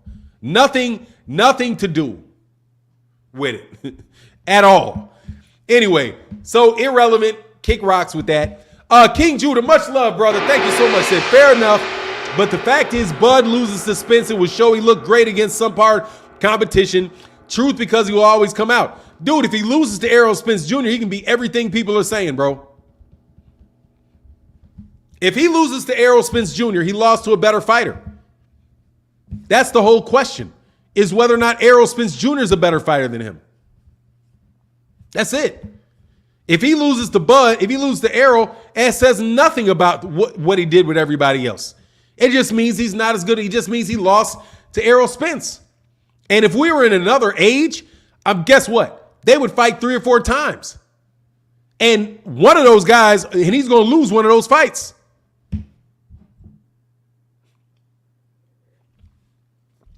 I'm telling you, if Errol Spence Jr. and Terrence Crawford fought 8 times, both of those dudes are going to lose one of those fights. There's not that much gap between those dudes, man. Not that much gap between them dudes. And I'll be the first to say that. You know? Ramen Turner. You really want to say that? What's wrong with you, dude? Errol Spence Jr. beat Kell Brook over there in the UK on a Matchroom card.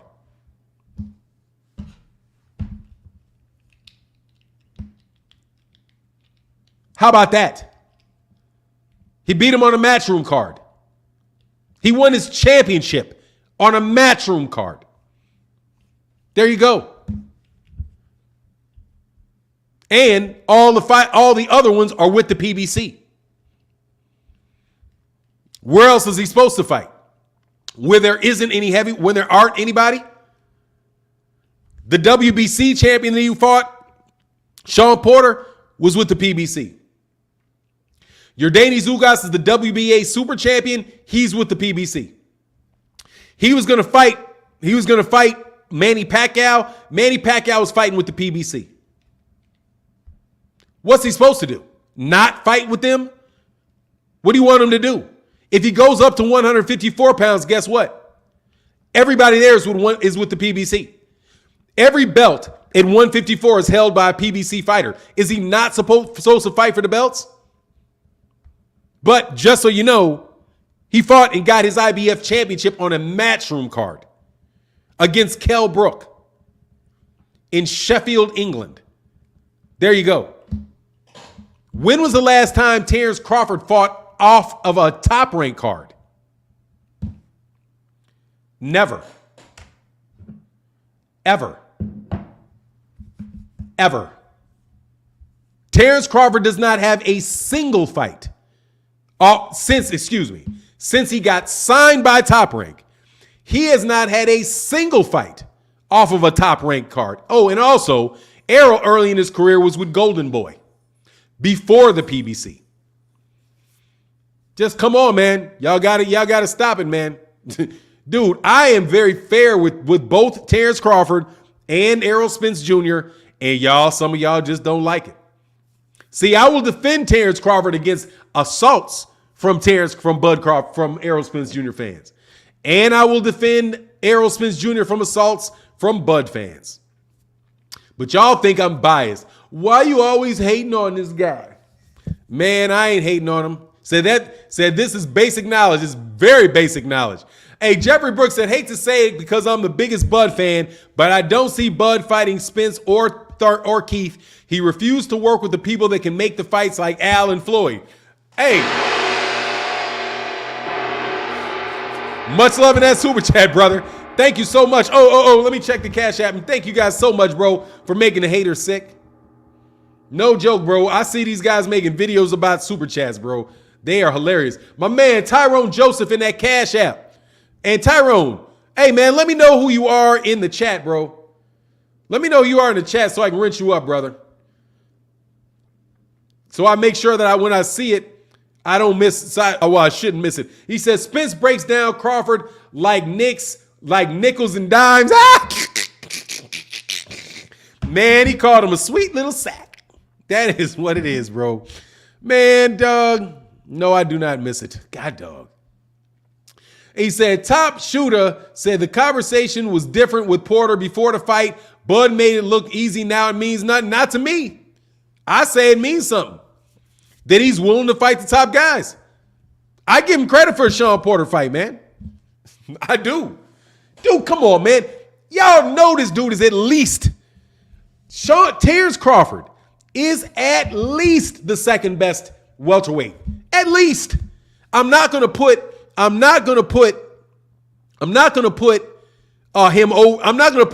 Jaron Ennis over him yet. Okay, when I'm ranking him. All right, because I will admit Jaron Ennis has not done what Terrence Crawford has done.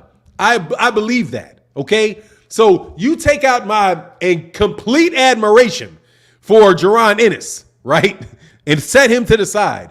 Dude, Terrence Crawford is better than everybody at welterweight with the exception of maybe Errol Spence. And I'm saying maybe because I know full well that dude can fight, dog. I watched it. Dude, that dude can fight. Anybody saying Bud cannot fight is lying. Okay? That is a top-notch fighter, bro. That is at the worst the number 2 pound-for-pound fighter in the world. At worst, the number 2 pound-for-pound fighter in the world. At worst. Bottom number for that dude. He is like that as a fighter, man. You guys know he's like that as a fighter. So I do not have to dump on Bud. The dude is a beast. And honestly, I don't know how many times I can say it, bro. What's going on, John Page in the building? He said Bud needs to get off his high horse before the parade passes him by. And that ain't no joke, though. He definitely know that parade is down the street. You know what he need to do? He need to jump on his horse and catch up. You know what I'm saying? That's what he need to do. He need to jump on that. He need to say, giddy up and get on over there, dog, for fight fans' sake. Hey, King Judah said, Bud's resume sounds like a bunch of generated AI opponents in my fight night champion career mode. Much love in that super chat, brother. Man, they need to bring back fight night. I hate the UFC. I hate the UFC because they got rid of fight night for that stupid UFC game. God dog, man. God dog. Because it was cheaper to make, by the way. Not that it was a better seller, but because it was cheaper to make. Because they don't got to make contracts with all these guys that don't want their likenesses on there. Bring back HBO Boxing. Hey, man, HBO Boxing is back. It's called The Zone, bro. HBO Boxing is called The Zone. The Zone. It is The Zone, bro. Spence fans never say Bud can't fight. Never. Ever. It's Bud fans with all that. Errol's garbage. Errol's garbage. He's a drunk. He's a this. He's a that. Man, y'all better kick rocks, bro, with all that, man. Man, young Zeke, let me tell you something.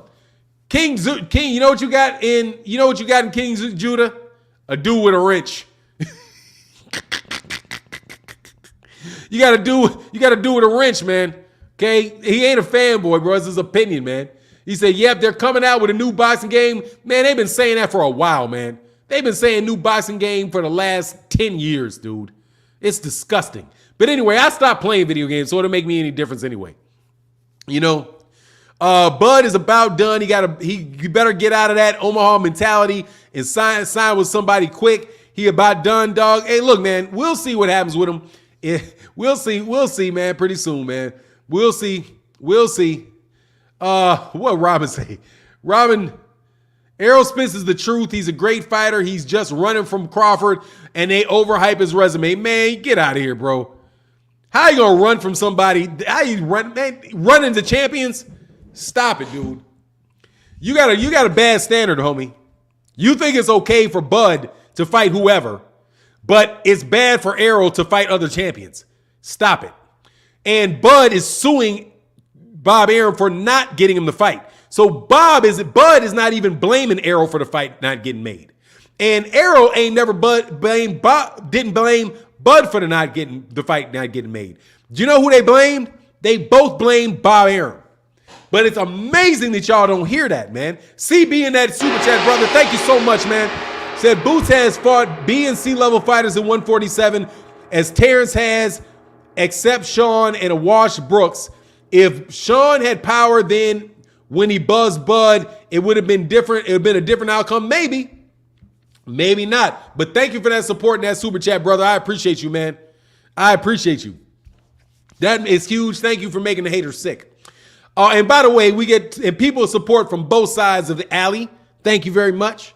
So anyway, facts over feelings boxing, man. Much love, said Ramen. You have terrible arguments for Bud.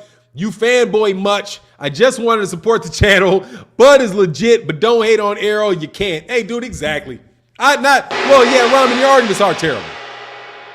I do have to tell you, you got to buff up your arguments, though. Like, no joke.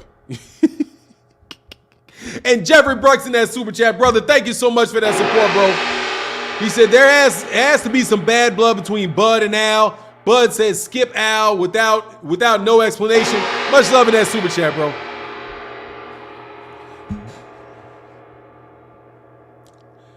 Man, what could Al Heyman possibly have done to Bud Crawford? Not sign him?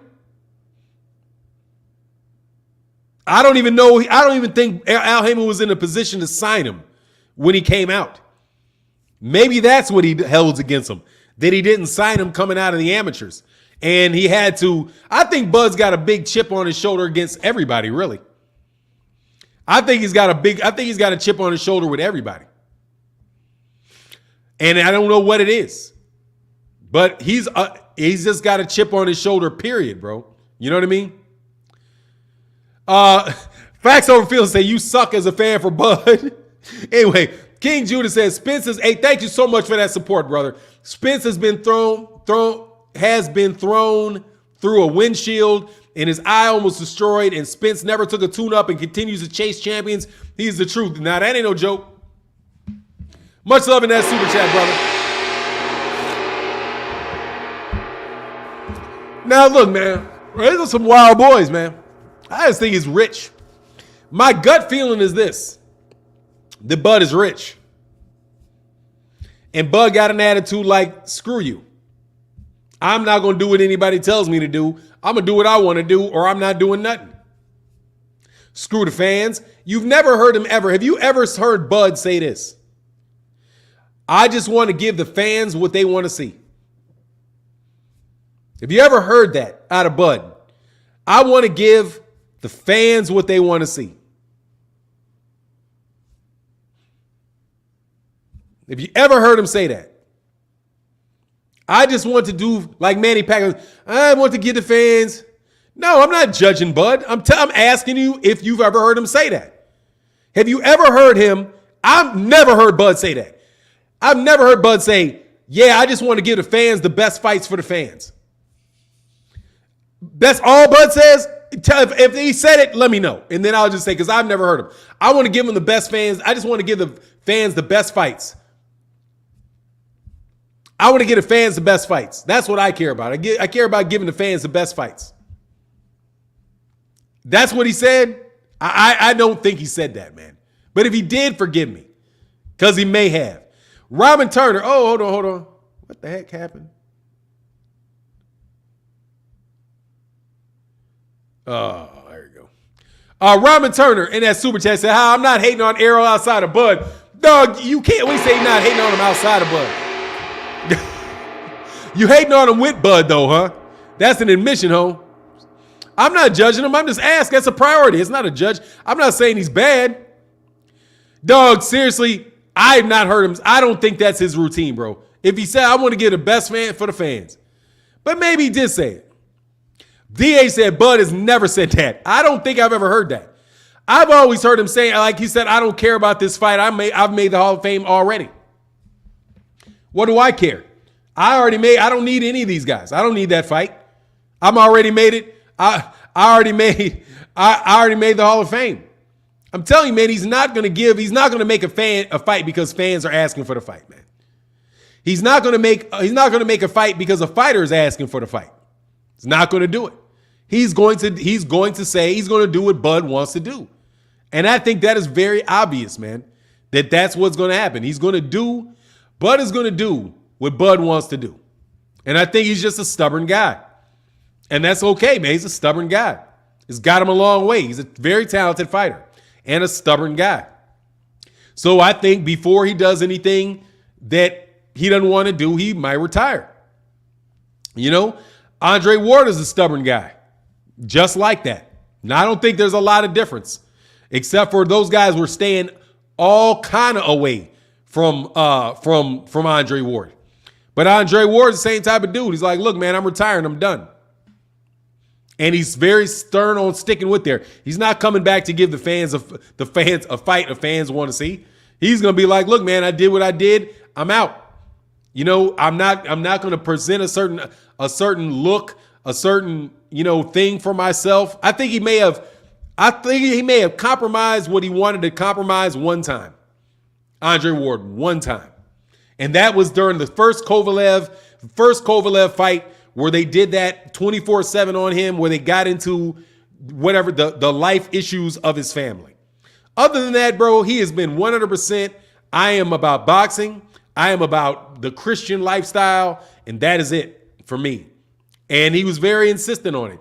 And he never played the clown, never did any of that stuff, which may have helped him sell more tickets, you know?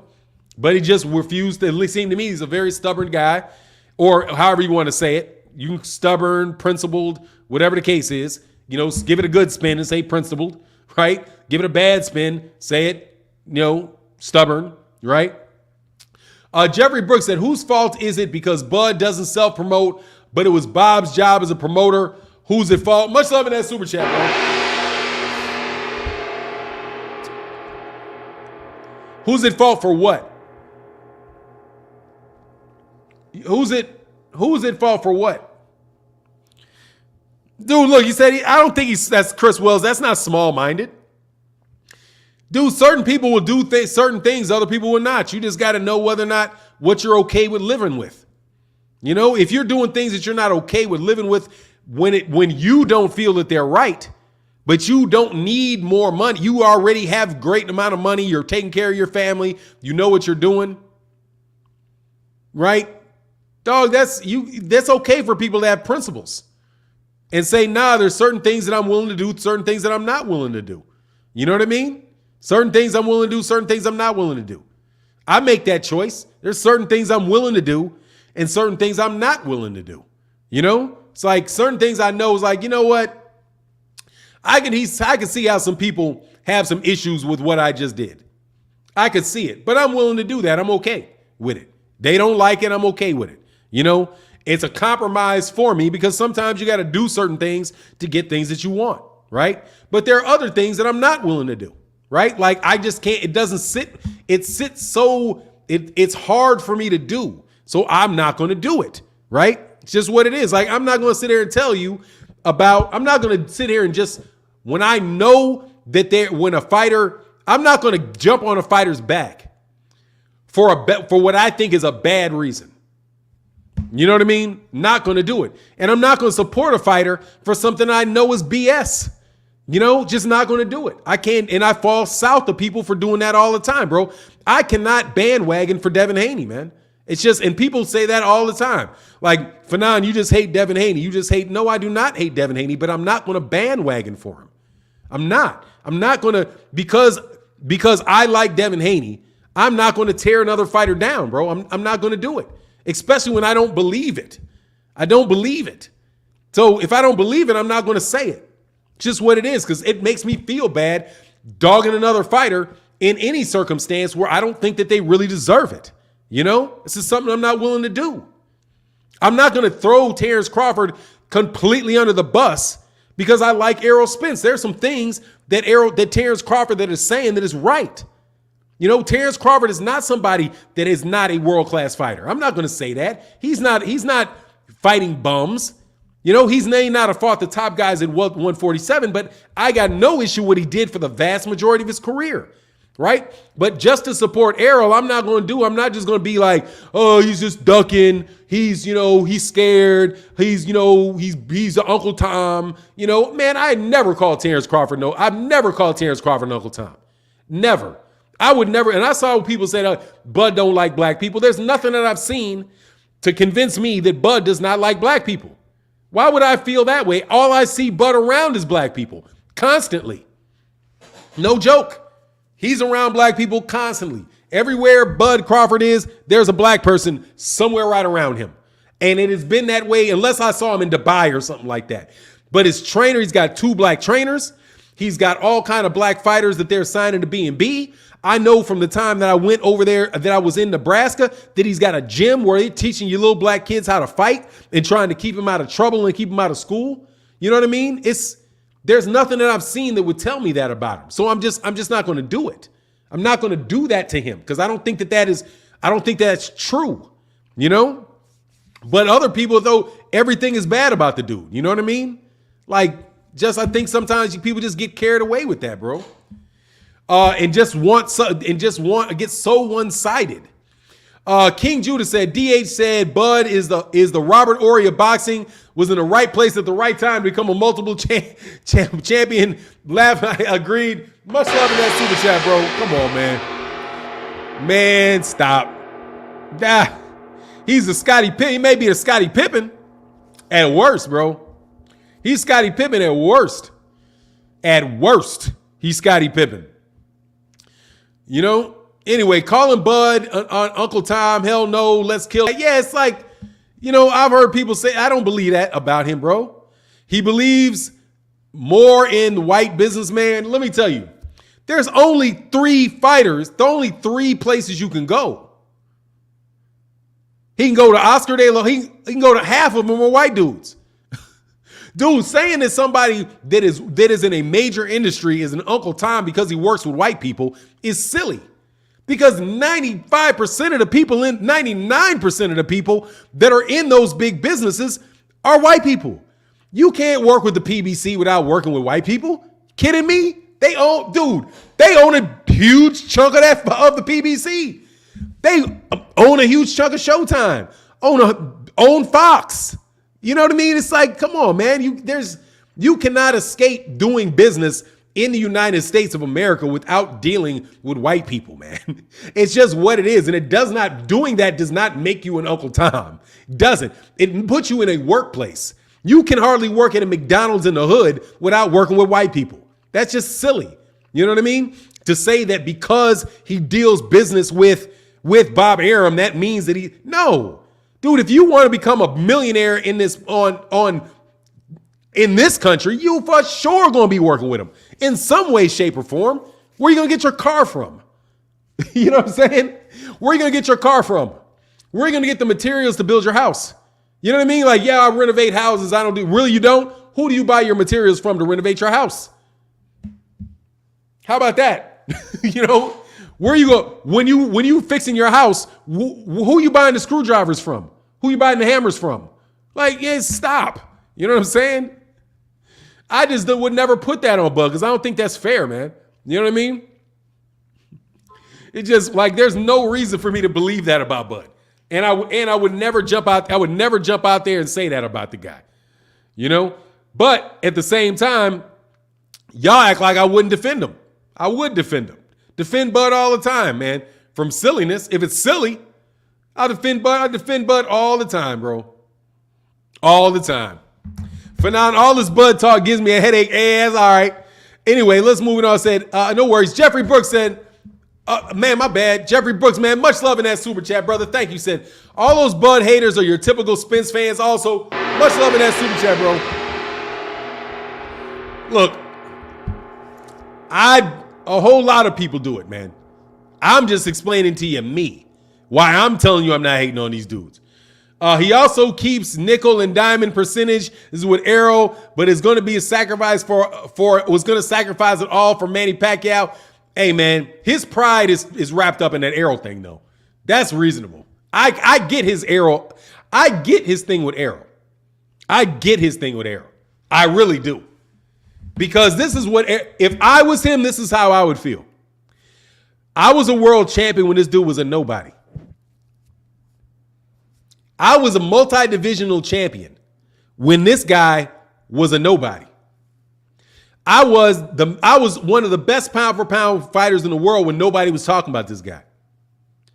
I was not able to get my mega fight with Manny Pacquiao, and this guy is getting all kind of people talking about him and doing that type of stuff. And I'm a better fighter than him. I'm a better fighter than him, number one, because I'm sure that's what he believes. And number two, I should have been got my shot. I didn't get my shot. So he feels like he's the A side over, but he feels like he's at least the 50-50 side with Errol, and doesn't feel like he's some second fiddle to Errol. And hey, man, from all that he'd accomplished in his life, right, and the fact that he did it before him, I can understand why he would feel that way. That's not the economics of it.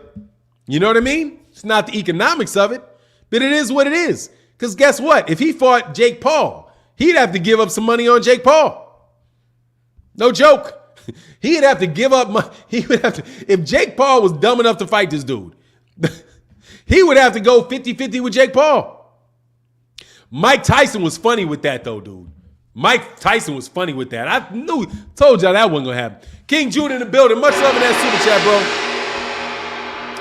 He said, I see Bud only has smoke for other blacks and he seems to favor non-blacks. He is training with Amir Khan to beat Kell Brook. If it's not true, I don't see. Dude, he trained with Shakur Stevenson. He trained with Jamel Herring. Right? He trained with both of those dudes. He trained with Maurice Hooker. Trained with all of those guys, man. I've seen him train with more black fighters than non-black fighters. You know? That I have. You know? But it is what it is. I don't see that. Just because you don't like a certain black person doesn't mean that you don't like black people. Okay? That's where I will go with that. Anyway, I don't want to get on there. Rahman, you're going to get thrown out of here, homie. Let me break it to you, homie. You say that one more time, bro. It was nice knowing you. And I really truly mean it. You have now stepped on my toe. We're gonna holler at you, homie. Devin Webster said the fans beef with EJ and Bud like and respect EO. What is that, man? Fans beef. Oh, the fans beef, but Bud, Errol and Bud like and respect each other. I'm sorry. Much love in that super chat, bro. A1 Hoops, man. Thank you for that support, brother. Thank you so much. I said I can't agree with the logic, though, bro. It isn't AJ's fault that Bud was in and still in the situation he's in.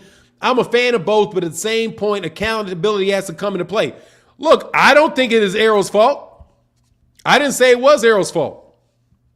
I don't believe it is Errol's fault. I'm just telling you that I could see where Bud could be coming from. I could see it. That doesn't mean it has anything that doesn't mean that it is necessarily what my opinion of it of the situation in totality would be. But much more love Emmanuel H. Much love Emmanuel H. Otherwise known as A Hoop Zone. Make sure y'all go subscribe to my man A Hoop Zone. Yeah, don't get me wrong, dude. What I'm doing is I'm arguing in the alternative. I'm telling you that I can see what he's thinking. That I think that is kind of could be where he's coming from. You know what I mean? Where he really believes that, you know? Just like I think with Floyd Mayweather Jr. I can see why Floyd Mayweather Jr. may think he's greater than Ali because he's got so many people blowing smoke up his behind every day. And he made more money, right? And that was his goal the whole time, was about the money. Clearly, because he came up in boxing with the professional fighters as uncles, and their family made their living off of boxing, you know? So I can see why he would think that, you know, he's a better fighter than Ali and all of that. I can see because his head is like, woo, up in the clouds, right? Ali's head was way up in the clouds. But it is what it is, bro. But yeah, I don't agree with it, you know? I don't think he has an argument to support it because you're 5'7", 145 pounds. Because you're 5'7", 160 pounds soaking wet, and Ali would beat you up and down the block. So stop it. You got little man syndrome, homie. It don't matter. You ain't no heavyweight. So stop it.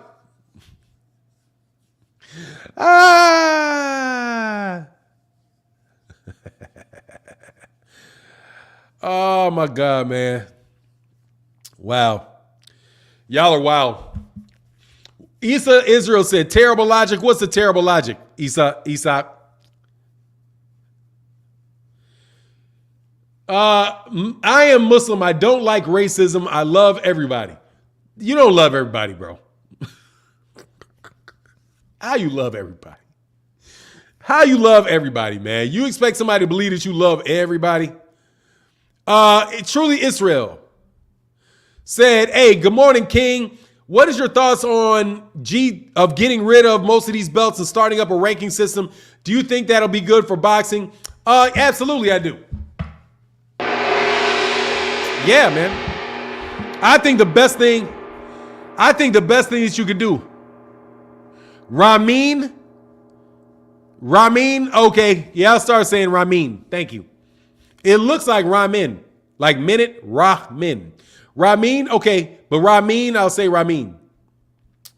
Yeah, I think you should get rid of most of not the belts. Get rid of the sanctioning bodies. Get rid of 2 sanctioning bodies and boxing gets twice as good.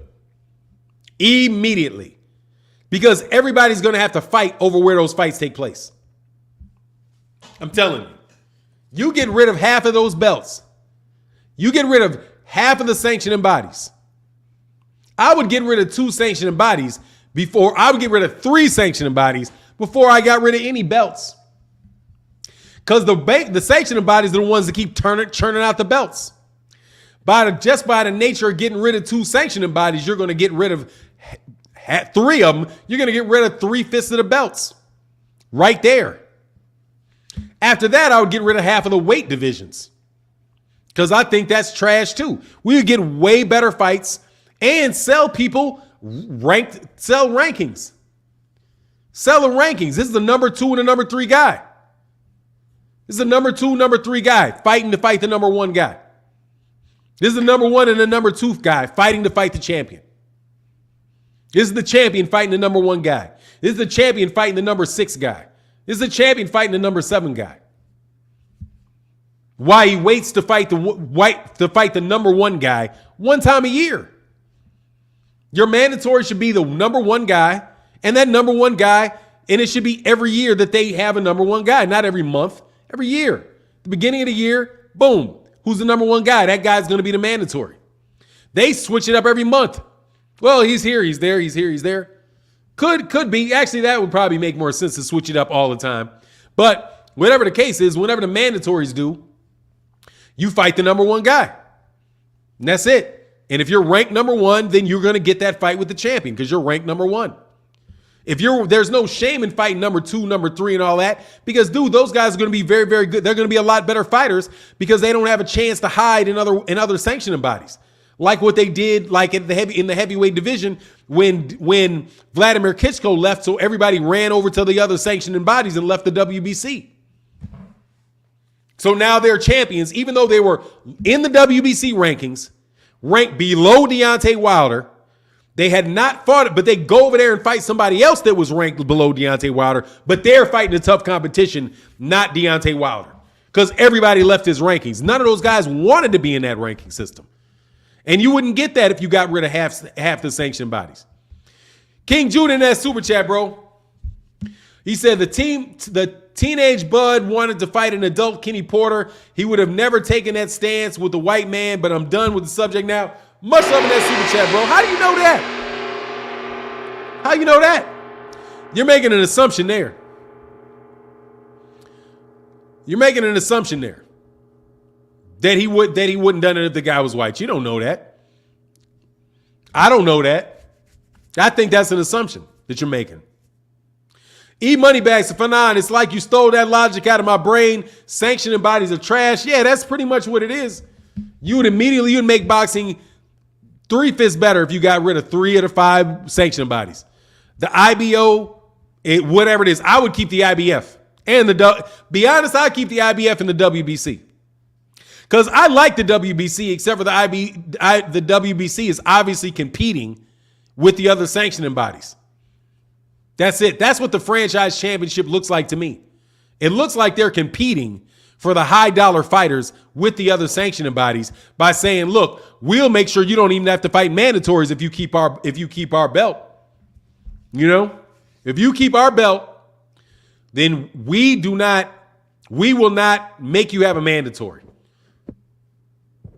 You know, that's what it looks like the WBC is doing. They're competing with the WBO, they're competing with the IBF, and they're competing on the WBA for champions with that franchise belt. Because Canelo refused to fight for him. You know? It was like, nah. And when they tried to put the WBC belt on Canelo, Canelo's like, no, I don't want that. Keep that WBC belt away from me. And he did that with Floyd Mayweather Jr. on the stage, man. That was an embarrassing moment for the WBC. And after that, the WBC has done everything they possibly could do to kowtide to Canelo Alvarez. Because Canelo Alvarez is a big cash cow in the sport. Right? And that's the WBA super champion. And they're going to do it with any of the champions that they really want to make sure you're in the WBC rankings. You know?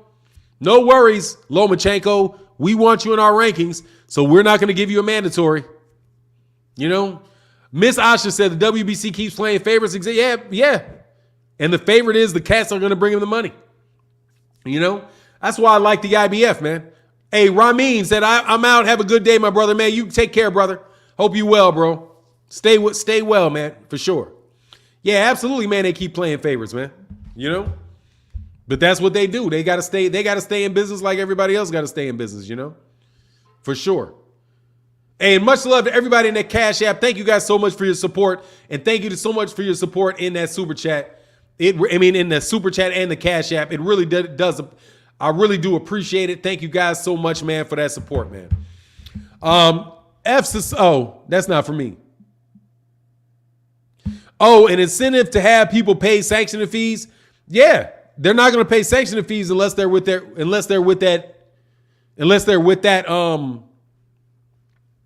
sanctioning body. Errol does not pay WBO sanctioning fees. You know what I mean? And that was like the original hating on Errol. Remember those? When Errol was on he was on steroids because he wasn't in the WBC. He wasn't in the WBC clean boxing program. Just kind of like how they let Oscar Valdez slide on that. Just it's crazy. Anyway, in Mr. Improd, I think Bud Crawford is an equal opportunist butt whooper. Bud is short-tempered and stubborn with any skill color. Yeah, dude, that's what I think. I don't believe that all that stuff about him. I'm not putting that on him. You know what I mean? Because I'm going to tell you, I just am one of these guys. I believe some of these cats that are like, what do they call it? Like, you ever noticed how these dudes that are like super down for the people? Dog, there ain't much different between an actual pimp and a poverty pimp. There are guys there are dudes that are the opposite ends of the spectrum. Whole bunch of dudes scream up and down about how much they love black people. But when you pay attention to it enough, dog, they dog black people on a regular basis. You know what I mean? On a regular basis. As if black people got to think exactly how they think. Or they're a coon, or they're a Tom, or they're this, or they're that. You know what I mean? Black people don't do this. Black people are this. Black people are that. You know what I mean? But we love black people. We're for the people. Just not 90% of the people. They do that all the time, bro. All the time. And then what do a lot of those guys wind up doing? Later in their lives, they wind up turning into these ultra conservative black people, and they will say, "Oh, don't you remember? I remember when I used to be in the Nation of Islam." Right? Dude, I can tell you multiple people that say they used to be in the Nation of Islam, right? And they were all pro-black and all this and all that, right? And then when they got out of the Nation of Islam, they turned into these ultra conservatives. Dude, people in the Nation of Islam are ultra conservatives. From the beginning. You just changed your angle a little bit. You know what I mean? Just change your angle a little bit. But you speak badly about if there's college educated black people that think a certain way about how the economy should be run, those guys are Uncle Toms. And they're selling out their people. Right? They do that all the time, man. And if you listen to them long enough, you'll see that there's really not that much difference between them. The way that they act, the way that it's not much. There's an inch. There's an inch between them. Seriously, there's an inch. There's not much difference in if you sit down and really listen to Clarence Thomas. Like Clarence Thomas is a guy that a lot of people think he is an ultra conservative, right? When I met Clarence Thomas, dude, the first thing Clarence Thomas talked about was how he was like wanting to join the Black Panthers in the 1960s and how he was wearing combat boots and all of this stuff. And they hated Democrats. He went from somebody that hated Democrats, right, to somebody that is that wound up being this guy that's considered an ultra conservative type of dude. I'm telling you, there's 2 inches between those guys, man. No joke. 2 inches. Because it's not a left and a right, it's a circle. You're either here, you're going to circle back around, Anyway, that's what I see. Fanon, like Don King. Don King is the same way. Do you see Don King had an event this weekend? He really fell off. Yeah, man, Don King is 90 years old. He retired, bro. Who is Coach Malachi? I don't know who's Coach Malachi. Don't know who he is. For now, did you see Don King had an event this weekend? He really fell off. But I'm telling you, those guys are always an inch away from that, bro. No joke. An inch away from it. Because it's the same general philosophy. It's the same general philosophy. It's about taking personal responsibility. And all it is you go from taking personal responsibility here, but you're still putting the blame on black folk for taking personal responsibility, right? What you have to do is you got to build your own businesses. You got to build your own businesses. You have to stop relying on the white man. You got to start, right? That's the general thing, right? But they'll be very hard on them. Over here, they're saying the same thing. You got to build your own businesses. You got to stop relying on the white man. You got to stop blaming them. Don't want to hear that excuse, right? The only difference is the degree to which they'll involve the majority community in the conversation. That's it. It's the only difference between a ultra white right wing and as far as the black community goes, and like a black power dude that we typically consider as being one of in the black conscious community, and somebody that is a conservative. That's it. The only difference is the degree to which they will put the blame. They're willing to vocalize the blame of white people. That's it.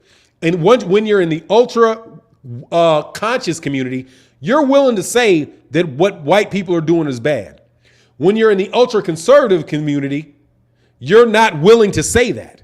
That's it. You're just but it's all about your own personal responsibility, and that's it.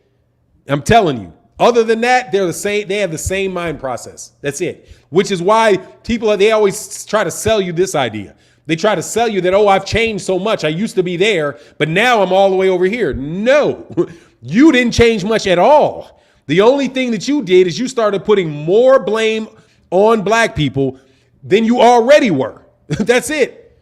That's it. Other than that, it's still all about, and it's not a problem with it, really, that people need to be more responsible for themselves. Now, I'm telling you, dude, politically, as a political philosophy, there's almost no dude. The nation, Louis Farrakhan is ultra conservative. Ultra conservative. Ultra conservative. Jesse Lee Peterson, ultra conservative. The only difference is whether or not they're willing to say what the majority community's role is in it. And other than that, it's no different whatsoever. And I'm telling you, no different. Claude Anderson is doing the same thing with ADOS. I say get your family records and see if the ADOS, I'm not an ADOS according to my family records. I don't know what that is. That's another Trump trying to sell something. I don't care about all of that, bro. Anyway, some of you people in the chat are very ignorant. Why would you mention another channel on another successful black man's channel? That's not way you do things. Stop being disrespectful. Yeah, please don't do that. If you mention other people, don't do that, bro. You know? Anyway, Byron Allen proved that Tulsa, Oklahoma didn't stop. It's just different tactics, whatever. I'm just telling you, bro, because I'm telling you, man, I know what a descendant of a slave is. I understand that. American descendants of slaves, I got that. You know what I mean? I understand it. I just anyway, it is what it is with all of that, bro. I don't give my opinion about all that, man. I believe in personal responsibility big time. And just really being able to all of that other political stuff, all of that, this, that, and the other, dude, you know what I mean? If the closest person I am to is Neely Fuller Jr., that I don't think you get any. That dude is great, bro. I love that dude. No joke. Love him, bro. And I hope he lives a long life. I haven't checked in on him in a while. I probably need to. Not that I know him, but I'm just checking on him, listening to some of his stuff. FBA, what is that? Oh, Foundational Black American or something. Look, dude, all of those, whatever, man. There'll be some different ones. There'll be different ones 10 years from now. Okay. All of that. Just remember, fundamental black Africans. Remember that. ADOS. Wait 10 years. There's going to be another acronym. There will be another one, bro. Just, you know, I'm not disrespecting it, any of that stuff. All I know is that I got a kid I got to take care of. I got a wife. I got a life I got to live. I got to take care of. No joke, man. And I respect everybody's opinion on it. I really do. You know, but it ain't any more different, you know. I just want to clarify that. Young bro said FDB.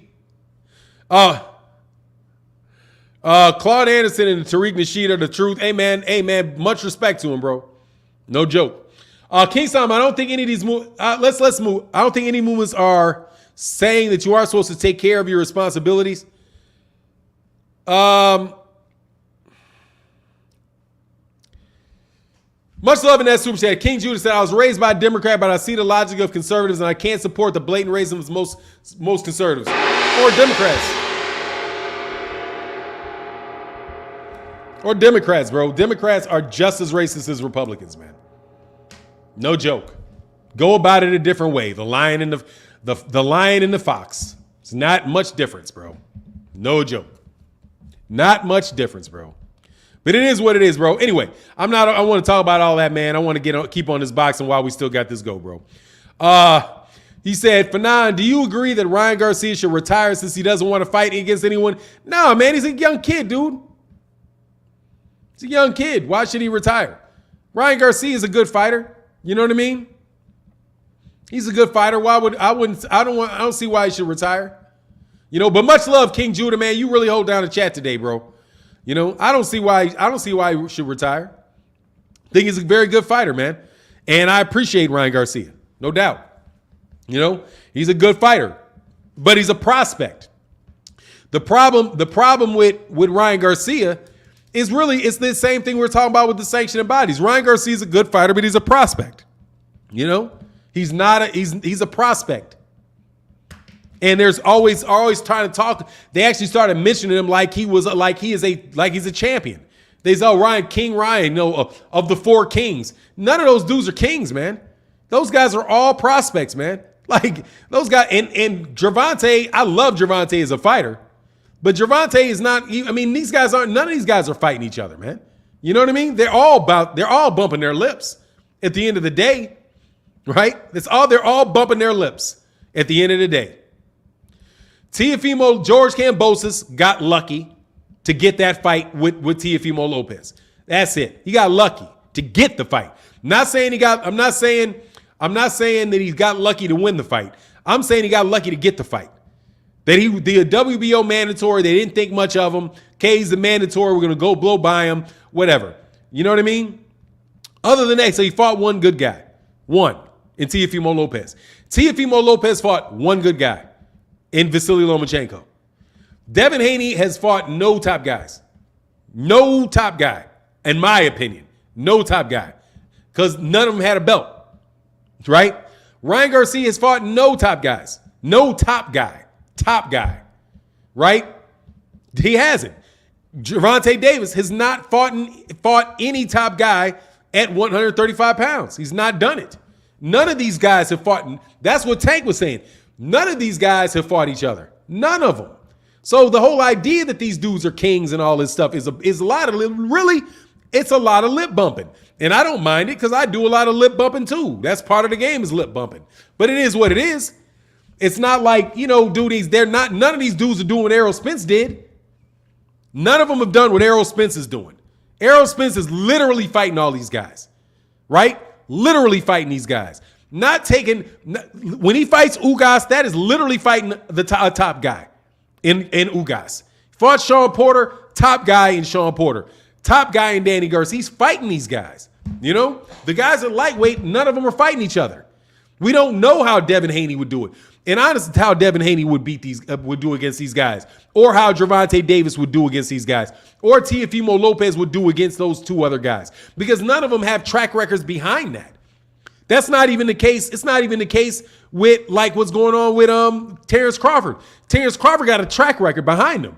You may say, well, you know, what has he done at 147? But he's got a track record behind him. Much love in the super chat. Same thing with Lomachenko. Lomachenko got a track record behind him. You know, it's not the strongest one in the world, like they would say, but it is one. Facts over feelings said Ryan is not top 10, 135. What do you think? Much love in that super chat, brother. I think he's top 10. I think he's top 10 in no particular order. Is Kambosos, Haney, Gervonta, and I'm saying in no particular order, do not get in your feelings. George Kambosos, Devin Haney, Gervonta Davis, Michelle Rivera, Vasily Lomachenko,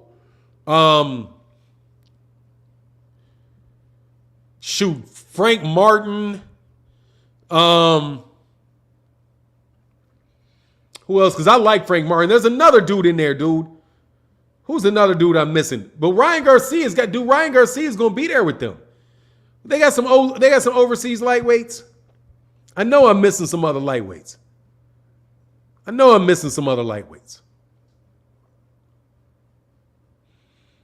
Yeah, I know I'm missing some other lightweights. Y'all gotta forgive me, man. But yeah, Ryan's top 10.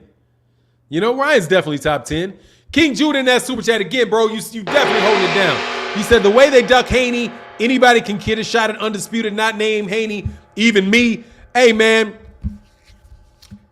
I'm going to ask you a question, King Judah, and please give me an honest answer. At what point in time does Devin Haney need to drop that belt? At what point, if he does not get this Devin Haney, if he does not get this fight with George Kambosos, what should he do? I hope he gets it. Because I think he'll whoop your boy. But I hope he gets it. Only the Funk in that super chat, brother. Thank you so much for that support, man. He said, Fanon, besides Boots and Stevenson, whose jab or defense do you like out of the newcomers? Love Neely Fuller Jr. and Dr. Claude Anderson as well. Absolutely, man. They're great dudes. I haven't listened as much to Claude Anderson. I've not listened to him as much as I have Neely Fuller Jr. Because Neely Fuller Jr. is so foundational. It's a root philosophy, and from there you just do what you want to do after you understand that root. That I do believe. Boots and Stevenson, who's jabbing defense? Devin Haney.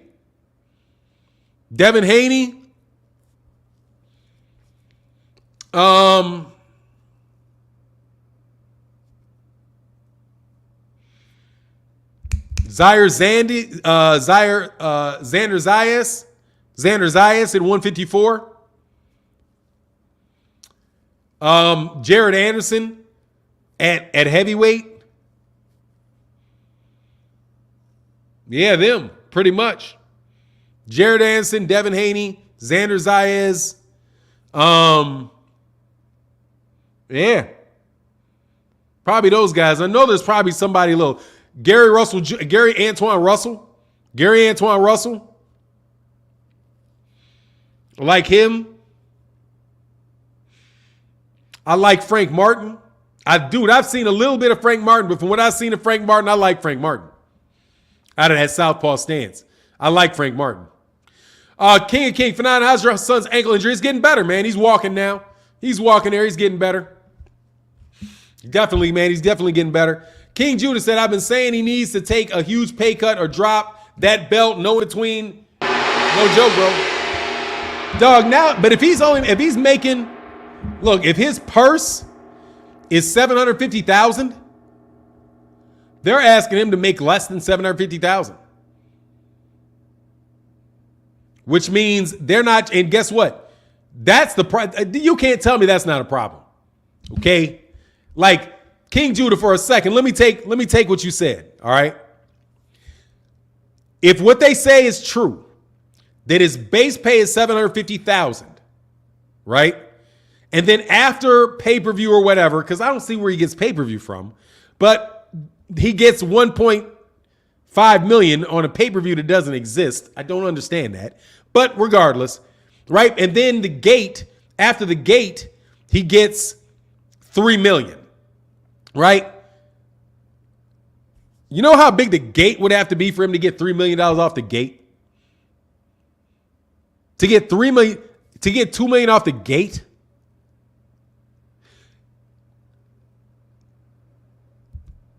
Gervonta Davis did not get $3 million, did not get $2 million off of a gate in Atlanta. He didn't get that because his gate was $3.5 million. He didn't get half of the gate receipts. I think he said he get 50% of the gate? So if he got 3, that's like 1.7. And that's for what Gervonta Davis is selling. I guarantee you Devin Haney's selling half of that. If he's selling half of that, I'll be impressed. Let me put it that way. If he sells half of that, I'd be impressed because Gervonta got 16,000 people in there for a $3 million gate. Devin's not getting crowds of 3,000. He's getting a 5,000 crowd place. Dude, Devin Haney's probably getting 1.5 million at the end of the day. So if he has to take a significant pay cut, dude, that dude is probably down. They're probably asking him to fight for $500,000, bro. Because he's not going to get any gate in Australia.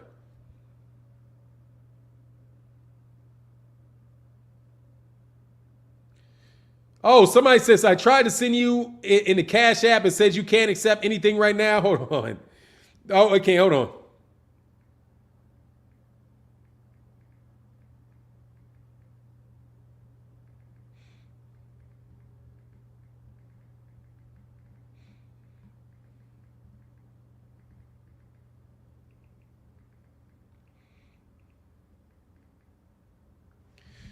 Hey, can somebody send me a note and say that they can't get a Cash App?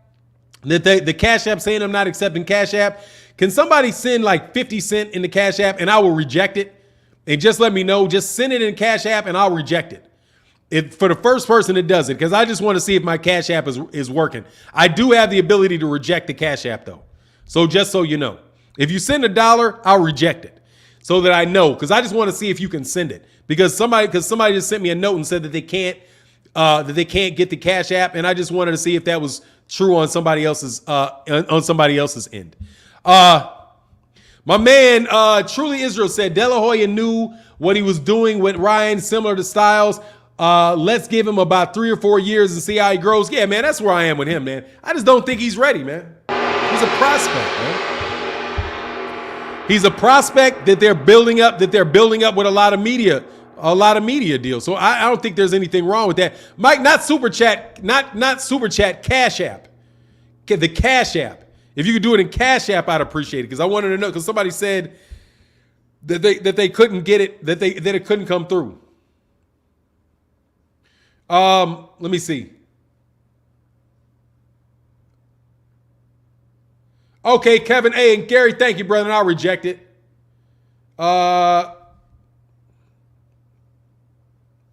Okay, I'm refunding it to my man G Money, and I'm refunding it.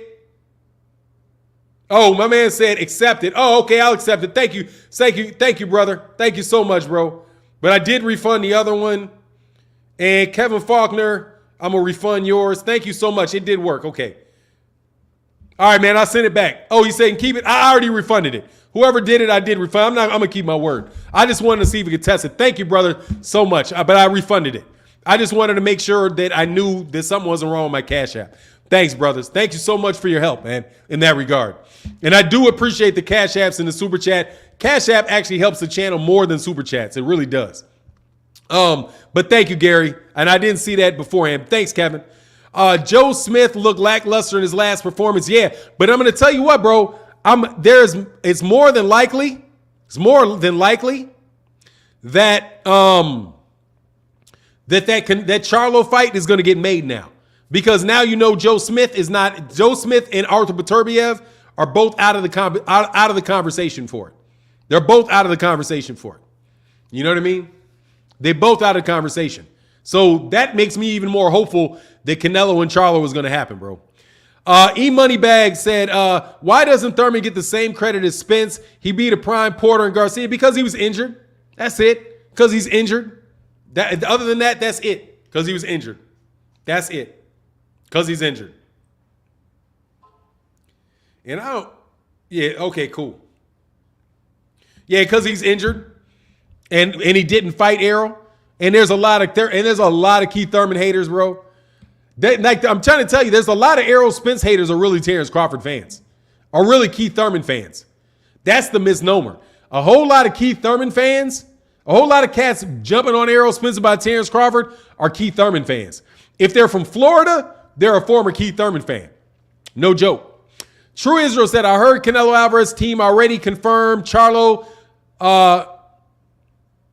Charlo Lanes only is getting ready to fight next. What? Truly Israel, can you repeat that? Can you say that again? Can you say that again? Xavier Hines, man, salute to you, brother. Salute to you. Can you say that again? I didn't get that. If you wouldn't mind saying that again. I heard Canelo's team already confirmed Charlo Lanes only is getting ready to fight next. I'm not sure what that means, bro. Charlo probably licking his chops for that Beterbiev Smith. Oh, no, he's not, because he's got May 7th. Because he's got Cinco de Mayo, bro. He's not going to do that. What's going on, Street to Heat 2 times? TV? Nah. He's got to fight May 7th. He's going to fight May 7th. That's the weekend that he fights. He's got a set weekend. You know, he's got the Cinco de Mayo weekend, which is huge, is huge in Mexico. Charlo Lions, he's going to fight the Charlo Lions next. Good morning, Fanon. I'm sorry, but as a big draw as Tank is, I'm just not impressed with him because he hasn't fought nobody. Only fighter I liked out of Floyd Mayweather's camp is Floyd Mayweather. That's fair. Ain't no worries, man. I like him because I can see how skilled he is. Man, that dude can fight, bro. That dude can fight, man. Oh, he said Charlo Lions only is what I meant. Oh, is what he meant. Oh, okay. So let me read that again. I heard Canelo's team already clarifying that they're getting ready for Charlo next is not true. No, that's not. I don't think. No, they said a deal was not struck. Truly, Israel. I think that they're going to do it. They said that a deal was not struck. They didn't say that they weren't going to fight him, if that's what you mean. But they said the same thing about Benavidez deal. They said a lot. They said that same thing before. You know what I mean? I said I asked earlier for Cowboy coat, but you didn't catch it. Who wins a catchweight fight at 156 between Terrence Crawford and Jaime Munguia? Terrence Crawford, man. Jaime at 156.